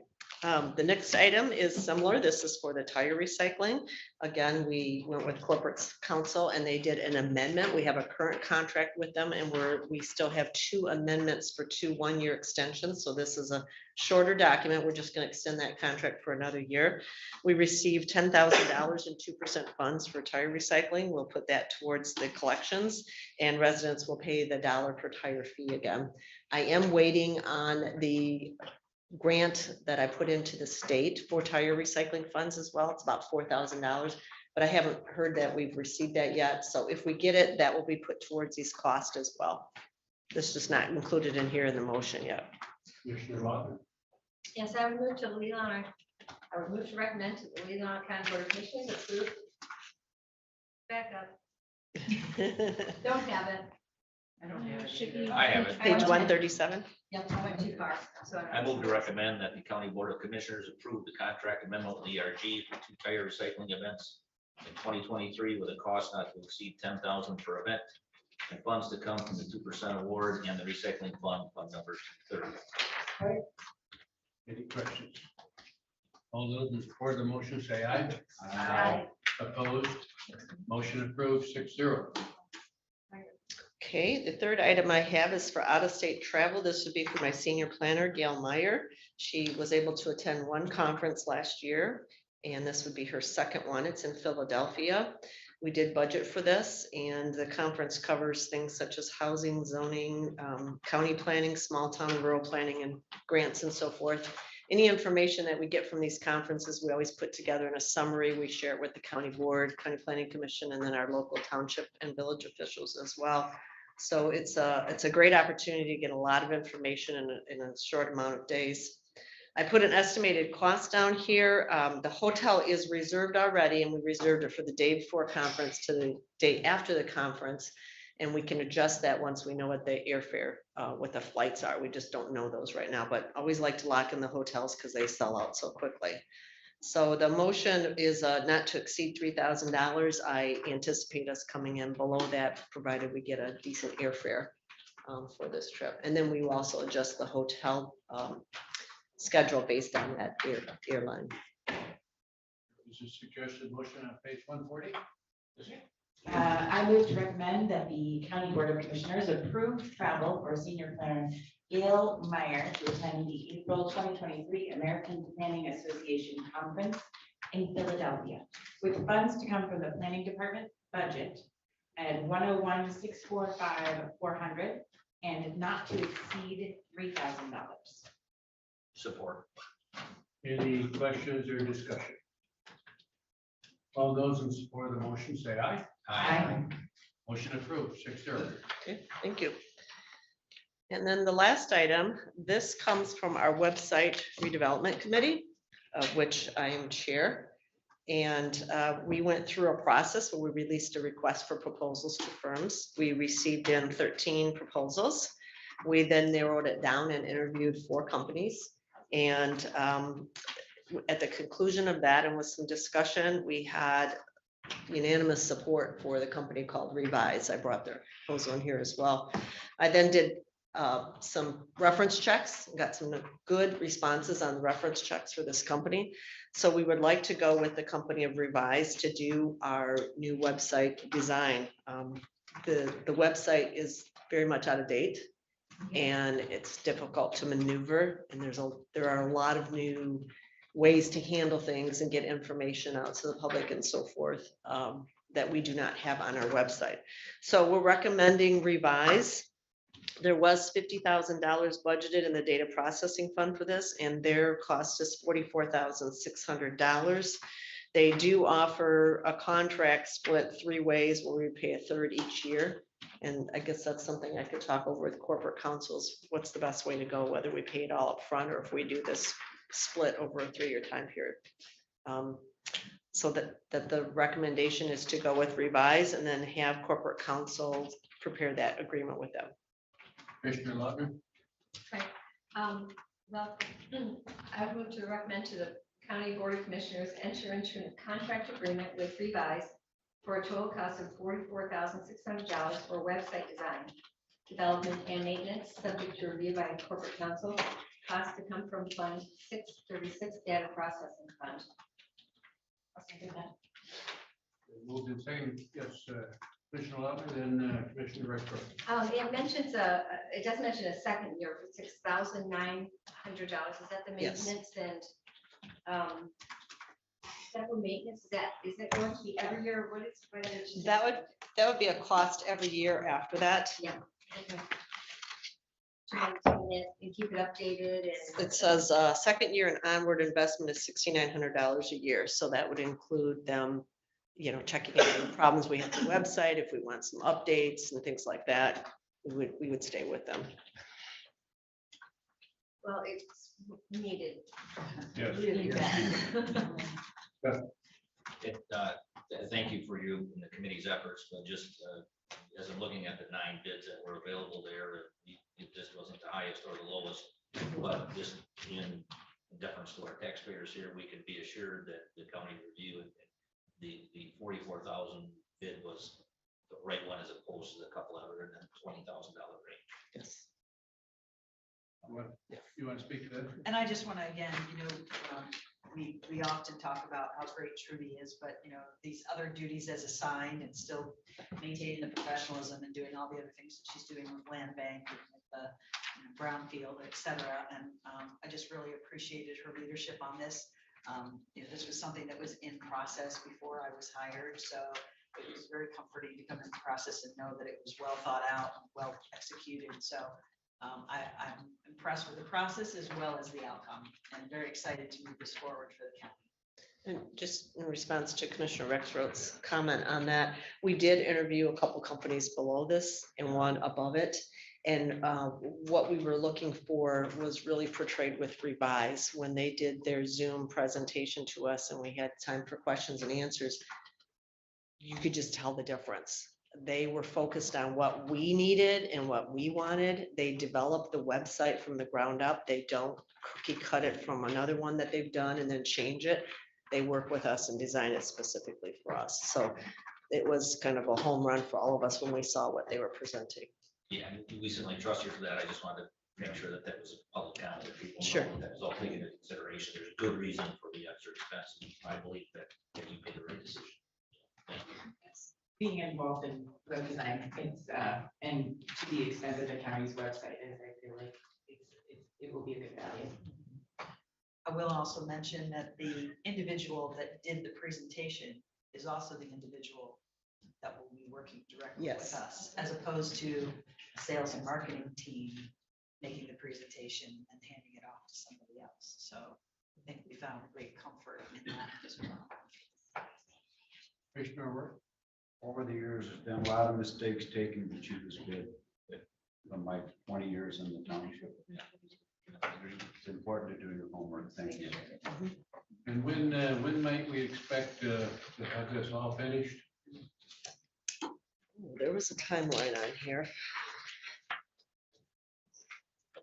Looks like 16 to 21 16, weeks to 21 go weeks. live once we start implementation. I was gonna say, I thought it was about 5 to 6 months once we get going. Yeah. Thank you. Thank you, Trudy. We now have. Excuse me, did you have a roll? Oh, we did. That's why I'm still sitting here. I want to make sure it passes. That's our vice chair, I mean, you know. There is a motion on the floor. I'm trying to learn this. Second, all those in support of the motion, say aye. Aye. Opposed, same. Great. Motion is approved, 6-0. Thank And you. Would you stay there? We have additional appointments and we have a, Stay in the audience.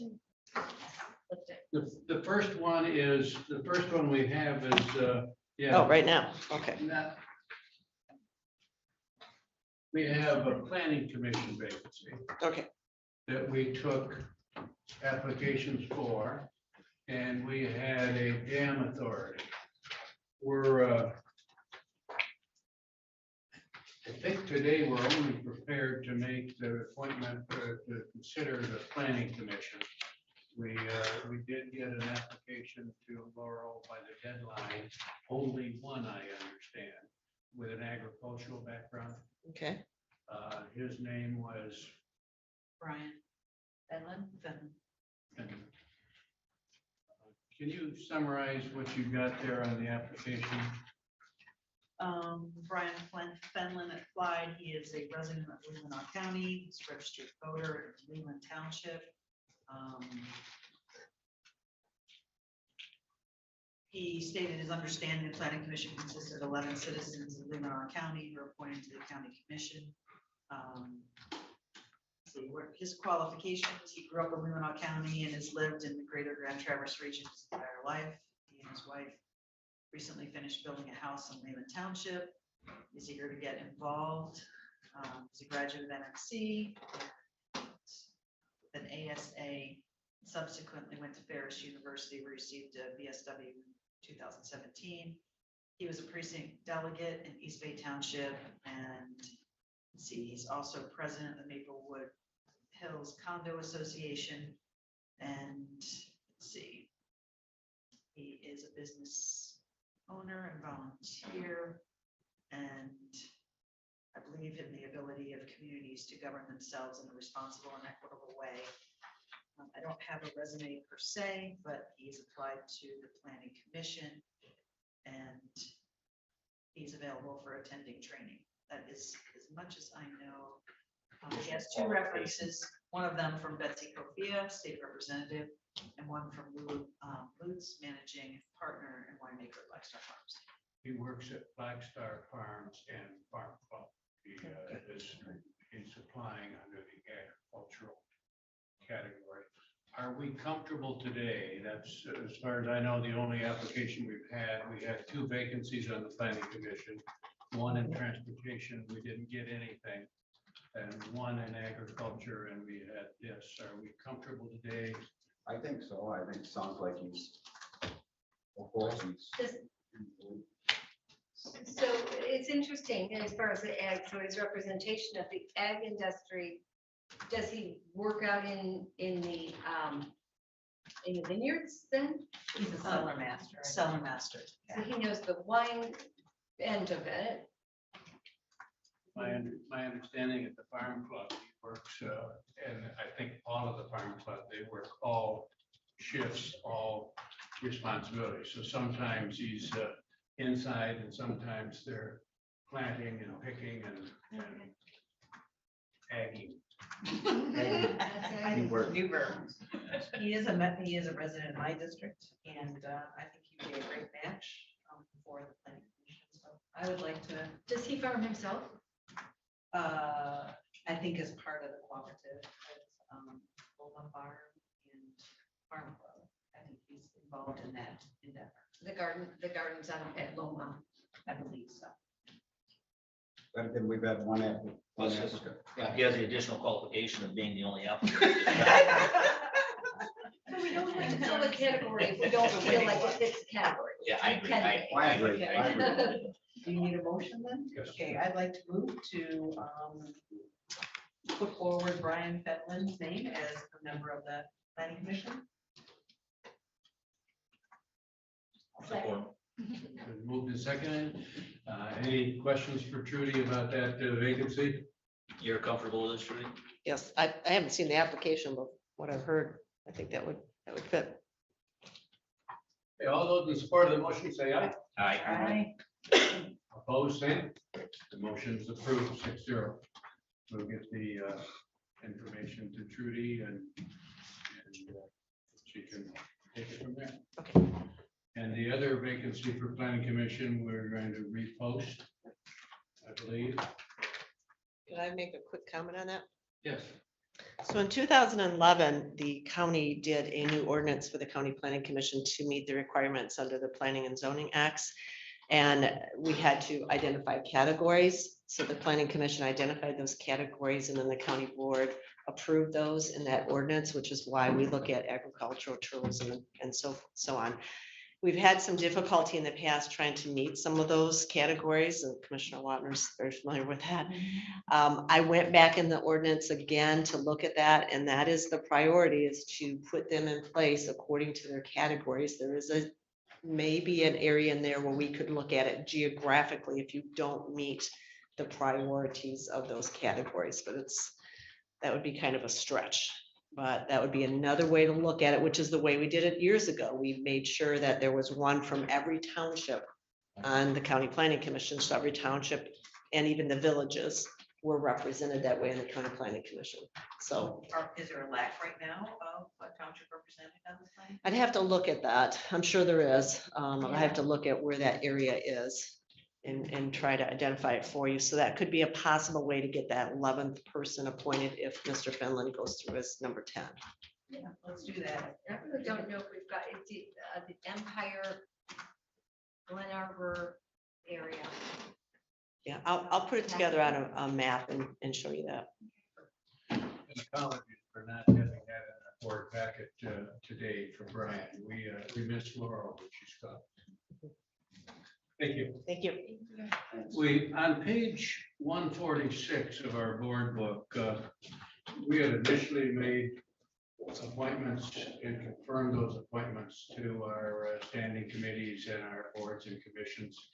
Since that time, Doug and Jim came forward with a suggested change. We had Melinda agree to stay on the union negotiations. We moved Jim to community corrections and Doug to building safety. So on page 146, there are four highlighted areas that we can either approve or change. I did not have any other request from anybody for building safety and added my name to building safety. If there was somebody that wanted to do that, that would be okay, but we do need to have a full slate of committee assignments. And we have a couple that need to meet and they're waiting for this to be approved. So I'm looking for a motion to approve this list as presented as our final list of committee assignments for boards and commissions.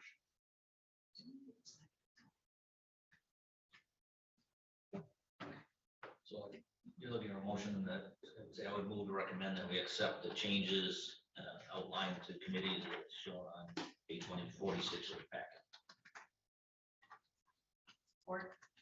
Any discussion?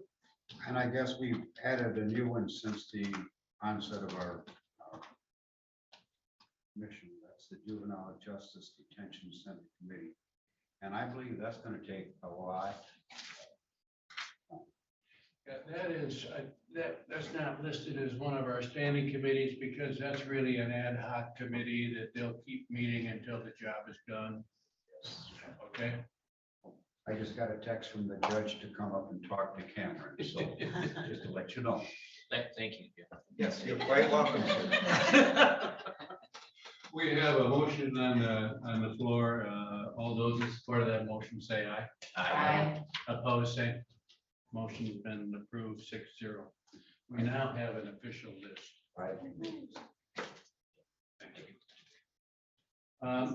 At this time, we have the Northern Michigan Counties Association County Delegate. MAC is asking for a representative to the MAC Association. And Gwen has asked to be considered for that. Gwen has consistently gone to MAC meetings, and I told her I would bring, she couldn't come today because of her daughter's illness, but I would bring her name forward and see if there was a motion to select her as our delegate to the Northern Michigan Counties Association. There is. I suggest that we nominate Glenn as a county delegate to the Michigan Association of Counties. All those that don't want to go and want Gwen to go, say aye. Opposed, say. Thank you, Gwen. Motion approved 6-0. I think you can still refuse it though after she's not here. Because you get every one of these meetings right there. Thank you, Gwen. We now are down to administration, and could I speak to 14A on that? We must officially approve the resolution to restructure the dam authority, but it was our original intention to be prepared to appoint the dam authority this month. We have a scarcity of applicants for that authority. And we had at our last meeting, Doug suggested that we have a subcommittee of commissioners review all the applicants and then come next month with a recommendation of representatives. And I would like to, I have asked her to support for Kama and Doug and Melinda to be that subcommittee, ad hoc committee to review the applications that come back in March with a recommendation. And Doug has agreed to chair that committee. Yeah, I guess the only caveat, I guess, is I am gone until the 27th of February, so when in March? For our We'll be able to fit in a meeting early in March. Yeah. Your schedule permits. Okay. And we will repost that in the enterprise and contact the various groups and try to get more representatives for that. I did attend the Leland Township meeting last night. We had a call to a room full of people. So if we're okay with that, I don't think we need a motion to have that ad hoc committee. Melinda's willing to do it, Doug's willing to do it, Cameron's willing to do it. Even though that I'm on the board, there's conflict there. Yeah, Cameron will be, I think we agreed here that Cameron will be our board's representative to the authority, but yeah, I think that's important. And maybe you would meet with him as well. Thank you. We now need to approve on page 148 the resolution to restructure. And we talked about it, but I guess we've never officially approved it. Yes, Melinda? Well, I would recommend to the Leelanau County Board of Commissioners, we approve Leelanau County Resolution 2023 That is a resolution to restructure the composition of the Leland Dam Authority and to delegate the powers and duties for the maintenance of the normal lake level of Lake Leelanau and the Leland Dam to the Leland Dam Authority as reconstructed. Support. Restructured. Any discussion? All those in support of the motion say aye. Aye. Opposed? Motion approved, resolution approved, 6-0. Thank you. Sure. Well, as the board may remember, we have an agreement with the Leelanau County Substance Abuse Prevention Coalition as coordinated through LIFT. And we have both Rebecca, the coordinator, and Aubrey with us today.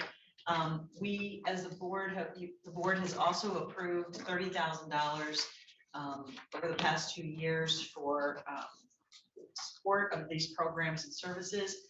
And we've also just recently approved the support for the C3 grant, which would potentially generate $50,000. So hopefully the ladies can give us an update on that status. And they have a request that was put forward in December, and I have to apologize. There had been questions in regards to the process.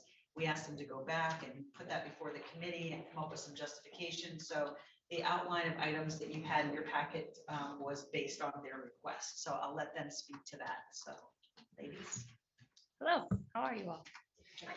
I'm Becca Tenbrick and this is Audrey Sharp. She is the Associate Director at Lyft with me. So we have been busy doing lots of things within the community. We did a fentanyl presentation at Leland High School as well as Sutton's Bay High School, and are hoping to also make it to Glen Lake and Northport here soon. Part of our work is definitely engaging with the community on a level that's like very practical to them. And so youth has always kind of been our like centralized focus. However, it is our job to also provide the greater population with support as well. So something we did is we put forth the epidemiology study, which really kind of showcased where we needed to focus our energies and towards what substances and how we want to move forward as a coalition. But one of the things prior to the end of the fiscal year, we had talked to our steering committee about was this request for items to kind of use up the end of our budget. Because at the beginning of the year, COVID was still kind of weird. We weren't really meeting as much as far as on like large public scale, whereas we hope to do that more this upcoming year. The steering committee said that these items would be really practical to have in all of our uses. So we work with many entities within the coalition, John Boonstra and Sarah Hubble being one of them, Sharon Vreeland with Up North Prevention, and then ourselves going to different schools and community groups. And so one of the things that we've found really beneficial in engagement is kind of giving out those prizes, if you will, those giveaways. And then as we do events, similar, we can have them register with their information so that we can kind of utilize that to continue our work moving forward with more engagement from the entire community. Again, with those like giveaways. Something else I wanted to highlight, because it's definitely the larger of the expense, is the studio equipment, bless you, and the camera. We are currently working with Leland to do a leadership class, and we just finished up with Sutton's Bay, and there's an initiative called Natural High. And Natural High is something that helps the students to think outside of substances as something that gets them excited for living. So for instance, we have one of our students is like an amazing guitar player. And so we're going to create short clips of each student that wants to participate and or community member with their natural high. So it would be like 30 seconds of this student like playing guitar, and then he would say, my natural high is playing guitar. It's a really effective movement that we've seen. It inspires kids. Kids are connected and like, oh, I didn't know he played guitar. So the equipment needed would be to create that film, as well as going forward. We are doing a photo voice project, which it's called Project Hope. And those teens are going to be able to take photographs of things that define hope for them. Then there will be a big event where all of those photos will be displayed with the student's description about the picture, as well as what it means in regards to hope for them. So yeah, so that is what we have to present. Do you have any additions to that, Audrey? I would just say that this is the like boots on the ground heart work. It's the connecting with the community members, encouraging them to feel involved and seen, heard, and loved is kind of the phrase we like to use, so that they have connection and hope for the future. And something such as substance might not be the first thing that they turn to, but community is. How many children approximately are you reaching out to right now? I want to say touches. I said the touches. How many children are you touching? That's hard to quantify, I guess, because like, for instance, we did the fentanyl presentation to all of Suttons Bay and Leland, and then again, moving to Northport and Glen Lake in the next coming months. We work more closely, I would say, at a more like personal level within our program with probably 40 middle school students, and then the high school again at large, because they all like to do different things, and we do lots of variety of things. So. I would say we have 1 to 2 touch points with every student in the high school and middle school at Suttons Bay and Northport, and every high school student at Leland, at least 1 touch point per year. And then some of those students, it's like 200 touch points. Okay, so it's still pretty much a Suttons Bay, you're getting out beyond that now. Yes. Okay, you did mention that your presentations were at for the pension, all at the schools, you moved to it now, okay, good. Yeah. And you just wanna, you're trying hard to continue to up those numbers and still be successful or make progress. Commissioner Kramer. I love both of these incentives. I think they're wonderful. I think just to, and this is something, because I'm on your board as well. Something to think about is, especially as I'm looking through these Amazon purchases, maybe I used to work at radio stations. I know people love free stuff and they will do things for free things. And they're like, you know, it's a great way to engage with the public. You could lower the cost of the objects that you're looking for. You can get more, and you could also brand them. So these objects, they're great, they're wonderful, but maybe think about your branding and how you want to come across, because then you can even reach a broader audience. So looking at, you know, what you're spending, lower that cost, get a Rambler that has your logo and you know, your byline, and then you're reaching more people. I would say that, and then also think about like your incentive for this Hope Cup program, and like, do you have a prize for that yet? Not yet. Not yet. No. So consider that in your budget, like make it big enough to really pull the kids in. Also editing, and how are you pulling that together? You're like editing of a project. Are you guys do that like Canva or? by No, yourselves, so or- for the Hope Project, you're saying? Yeah. So this is a student-led initiative, kind of guided by the mentors, us. So each of their photos would be printed and displayed with the caption. So it would be like an event that people could then come and attend and like look at the photos, read the captions, be a part of that community generating that talk. Okay. The video series. The video, so Natural High, Yeah. that would be Probably in-house. yeah, in-house No. editing. We It's have- also a great, I mean, it might be something to think about. I know they're not in our district, but they represent districts from all over, is the TBAISD. They have film and media, so you might want to collaborate, and then it would also, again, work to both areas. Yeah, that was kind of my, to get the idea of what you're doing with these youth out to a larger public, how we could see the videos. That's what I was really interested in. I mean, I can come to the event, see the photos. Yeah, I'd be interested in seeing the videos too. I love what you're doing. And press releases, I'm so sorry. Press releases to the local media are excellent, and they will usually take you up on it. So if you give them, you know, some time at the time, I'd love to talk to you guys about this on a side note. Yeah, absolutely. I actually have at 12:30, I have somebody calling for the radio. So yeah, we are on board with that and redesigning our logo, and it's all coming together piece by piece.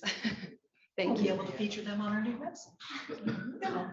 Any other questions? Looking for a motion. There's a motion, suggested motion on page 151.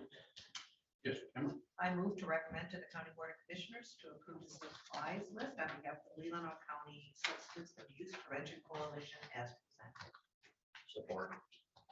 Any questions? All those in support of the motion say aye. Aye. Opposed? Motion Motion approved, 6-0. Thank you. Thank you. Also let you know that we have a meeting, I believe, on Thursday to talk about planning for 2023 and processes for sharing expenses and things with the board. So we're moving those discussions forward. So thank you. Thank you. Thank you. Thank you.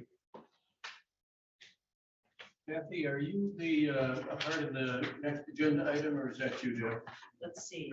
The approval? Oh, the of credit card? Credit card? So traditionally, the administrator has had a credit card. It's traditionally just brought before the board for approval. That process did not happen when I was hired and a credit card was secured. So it was actually a charge card. And I know there's been some conversations about should we have charge cards or should we have credit cards? I think I would like to move forward. The difference is if it's a charge card, then it is an encumbrance to the county. I'm sorry, if it's yes, that's right. If it's a credit card, it actually goes on my credit, which I'm not concerned about either way, but I just want to move forward with the board's approval to initiate a credit card for the county in my. Make a motion that we recommend approval of a credit card for the county administrator.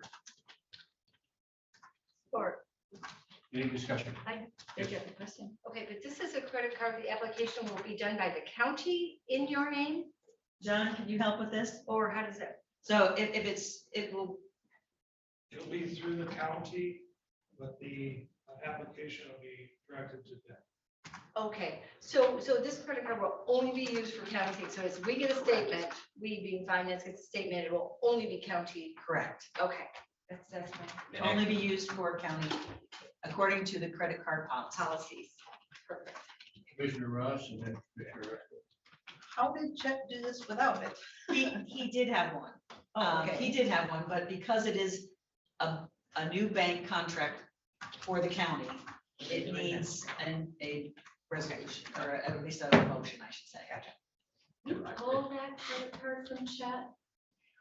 Yes, we did get that back and it has been canceled.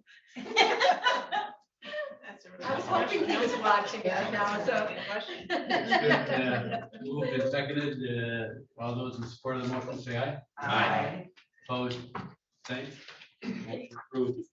Does that need to be on Tuesday? Does that have to be a roll call vote or I not? don't believe so. I can double check with Michelle, but I don't think so. Okay, thank you. We now have a review of financials.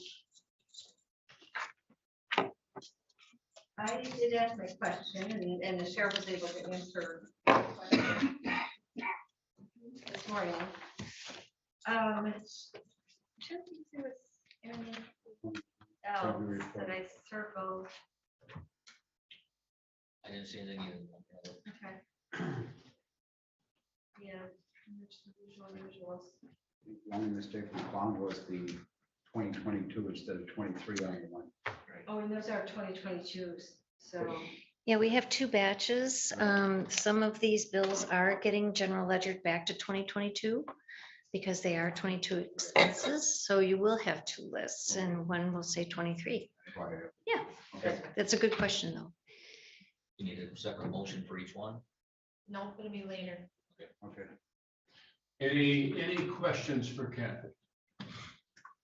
Thank you, Kathy. I might add that I've been meeting with Kathy and Jen and Michelle, and John, and Sarah, and Deb every week for that internal finance review. And I'm impressed with everybody sitting at the table and working well together. Hitting on real issues and sorting things out and kudos to the whole team.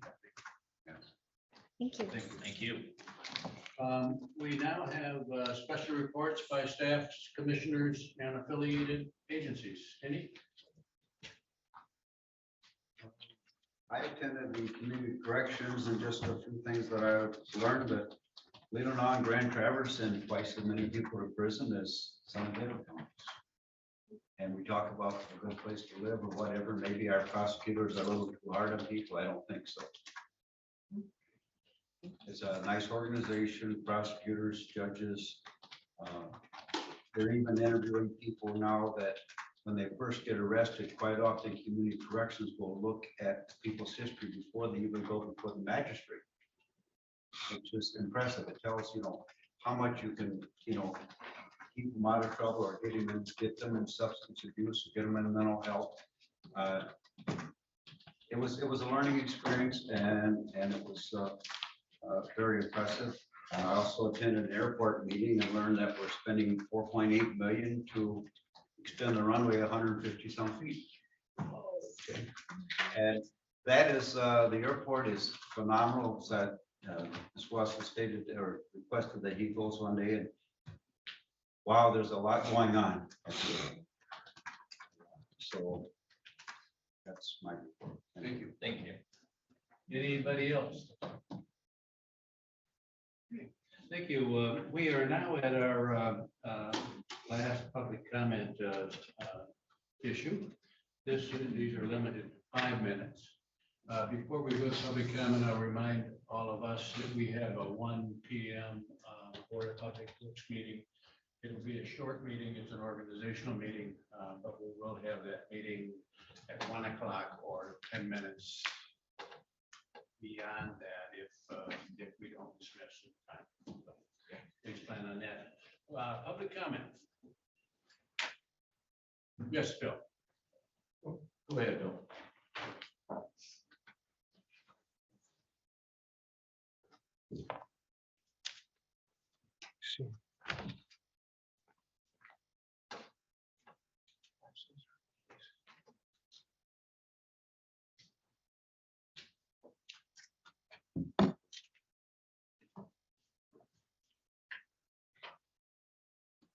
This one's on election rather than the LGBT. Honest voting, that's what we're after. And the way we can get it is to replace the Dominion voting machines with secure paper ballots. And then when that happens, like one person, one ballot, one vote, one day.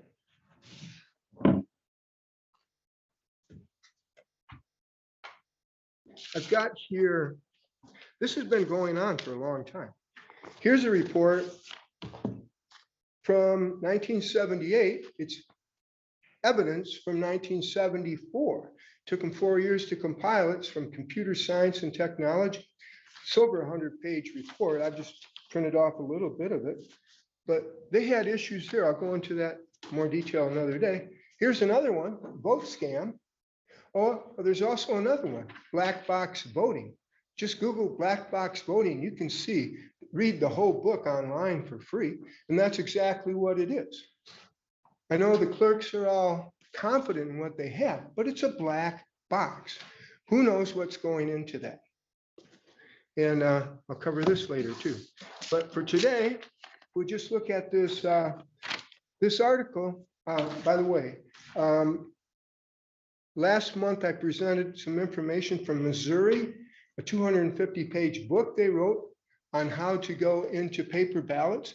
It's already on their books. Now, I'm not sure what's on the books in Michigan, but this is something they can already do down there. And that's going to be coming out when I get it finished. But this article also goes with a 20-minute video, and it's got a lot more than this article contains in the video. And if you just Google that, watch Unmasked, has the truth about the 2020 election been uncovered? You'll see a lot more than what's in this handout. Anybody can do that. So if we go down to the bottom there, Dominion Voting Systems is a Canadian-owned company with global subsidiaries. It is owned by, I'm skipping that, 3 out of 7 board members are Chinese nationals. That's the Dominion machines. 7 of the board members, 3 of them are Chinese nationals. The Dominion software is licensed from Smartmatic, which is a Venezuelan-owned and controlled company. 50 countries around the world are already controlled by these machines, these black boxes that nobody knows exactly what's going on inside. And we need accountability in our Leelanau County for the residents here, 23,000 or so residents. On the top of the next page, Dominion server locations have been determined to be in Serbia, That's in Europe somewhere, Canada, the US, Spain, and Germany. What's going on with our voting here in Leelanau County? That makes it susceptible to fraud. By the way, Dominion had its main office in Canada. That's the country of the organization. And with George Soros, same floor, same building. You know, that gives a lot of people a lot of concern. Look at that table, 12 o'clock midnight on 11/3/2020. Look at Georgia, Pennsylvania, Michigan, and Wisconsin. 300 to 600,000 votes ahead, or 112 in Wisconsin. But like 3 days later, or on 12/15, somehow the tables turn on that. When the machines go down and all this finagling goes on.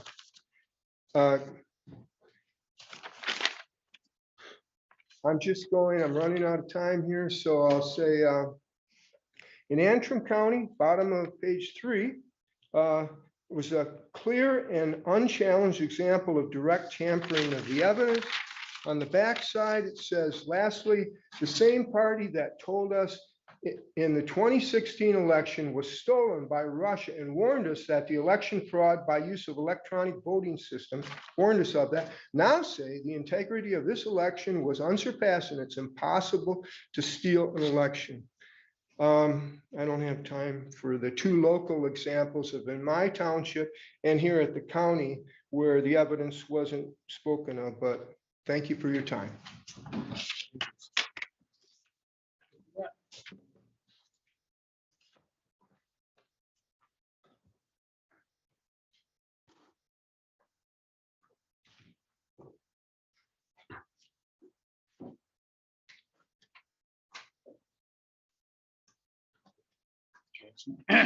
Charles Knapp, Cleveland Township. Okay. Wasn't the commission's fault. But after I got up here in the initial public comments, talked about people not making their whole presentation at the commission meeting, those people from the juvenile justice system, whatever they were, got up here and gave their full presentation. The only difference was at least I could understand most of what they were saying. However, what they came down to was they wanted the commission, apparently, if I understood it correctly, to the resolution that actually the commission will look to find funding someplace else to help them build this new facility, and it'll serve Grand Traverse and Leelanau County, apparently maybe Benzie County too. That's all well and good, but basically what it was a request that we help them find funding someplace else, grants and such. So they could have said that in a lot fewer words. My suggestion about that whole idea of juvenile, particularly juvenile detention, but also the rehab center, would be that if they can get enough land for it and get it secured, having what we used to have in Nevada prison system was a prison farm, what it amounted to. And the prisoners raised cattle and chickens and vegetables, and then they got to eat it. So it was work and reward, which I think a lot of juvenile offenders have never had in their lives is work and reward. They never had to work for anything. So it's just a thought if they, if it could be arranged. I wouldn't go so far to say as if you don't work, you don't eat, but if you do work, you'll eat better. Well, I was a hungry teenager once. I know how much they eat. Okay, number 2. The tire recycling caught my eye. I don't know how the tires are recycled, but I understand they can be chipped up and mixed in with asphalt and makes the asphalt a better asphalt. It makes it more flexible, which around here I think would help with frost heat and such. So I don't know exactly how they're recycled, but might be something to keep in mind if we could make real recycling use of it. And if they're recycled into what? Maybe it already goes into asphalt, but it'd be interesting to know. The third thing, like Bill says, you have to have faith in your elections. No matter how often we're told the Dominion's safe and secure and yada, yada, yada. There are just too many questions about it. So I'm going to keep harping to go to a punch card stylus system like we used in Carson City in Nevada.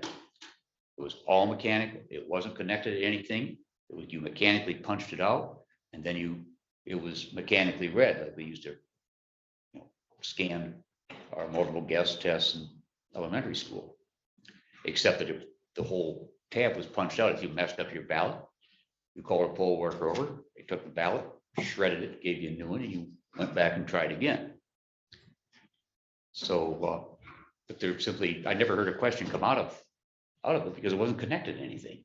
You couldn't mess with it from a server in Serbia or say that it had been and start creating all kinds of doubts.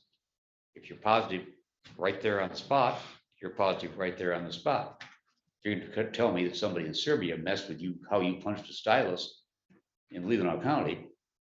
Well, the state does have a mental health care division somewhere, and that's where it's sent them. So those are the three things I wanted to bring up in this my 5 minutes section. I thought that was a misprint the first time I saw it. Because it said 3 minutes at the start. But anyway, those are the three things I wanted to drop before the commission just for your consideration. So thank you.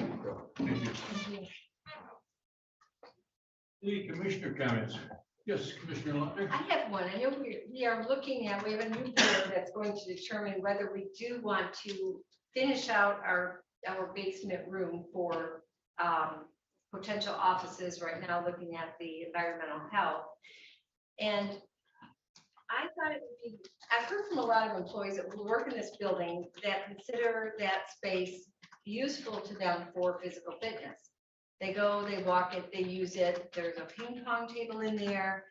And I just feel personally that the health of our employees is really important, especially considering how we do our health care in this county. So that being said, I just wondered if it would be beneficial for us to do a survey of the employees and ask them what their interest is in that room. And if we were to finish it out, I guess I got a couple of options. And one would be to make it a more inviting physical fitness area for our employees. And the second would be an additional meeting space for the general public, which would benefit the entire county.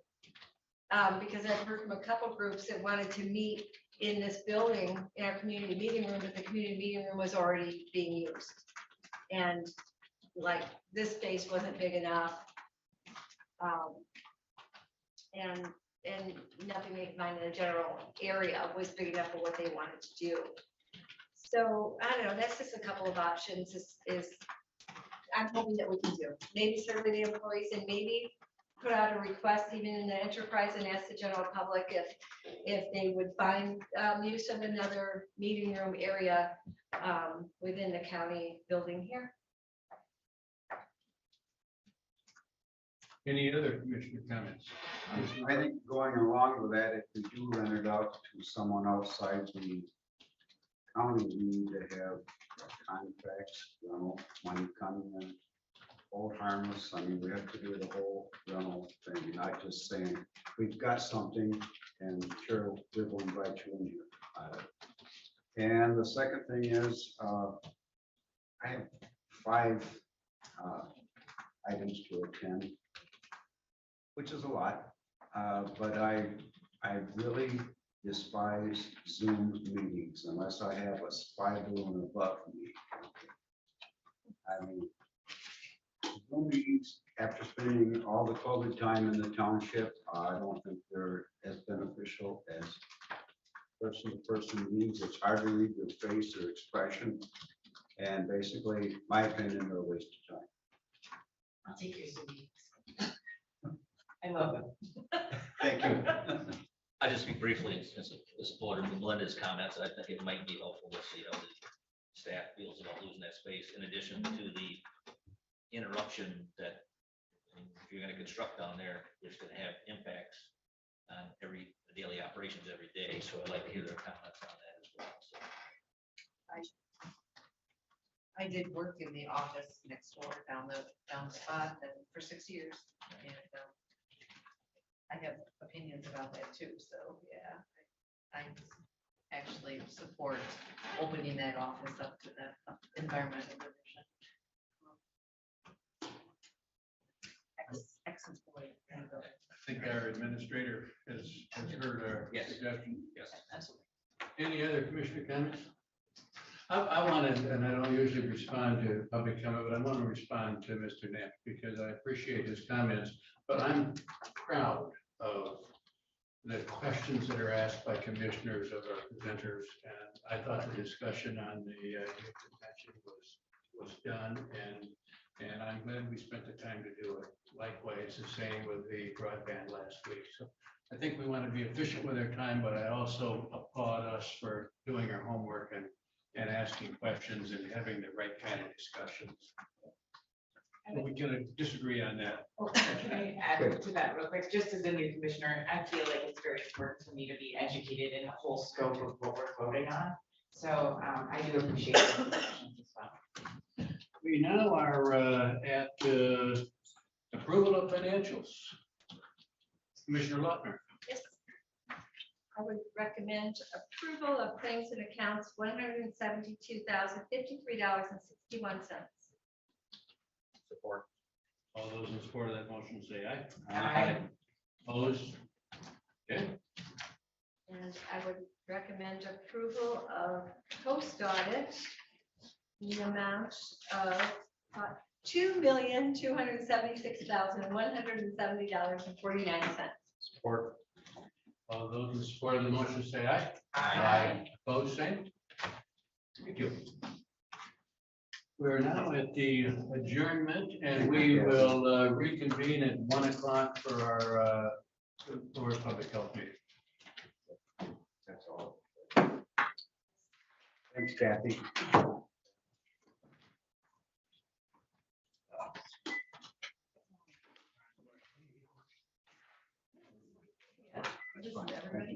Thanks for your work, Phil. It's everybody and the drain commissioner and the treasurer. Yeah. It's a board. It's on our list.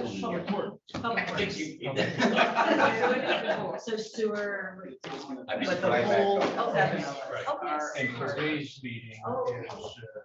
All right, yeah. Just So so this this kind kind of. of. No, I'm fine. My eyes are floating. That's why I'm looking The, at you like. Okay, yeah. you gotta hold. Okay. That meeting Thursday was-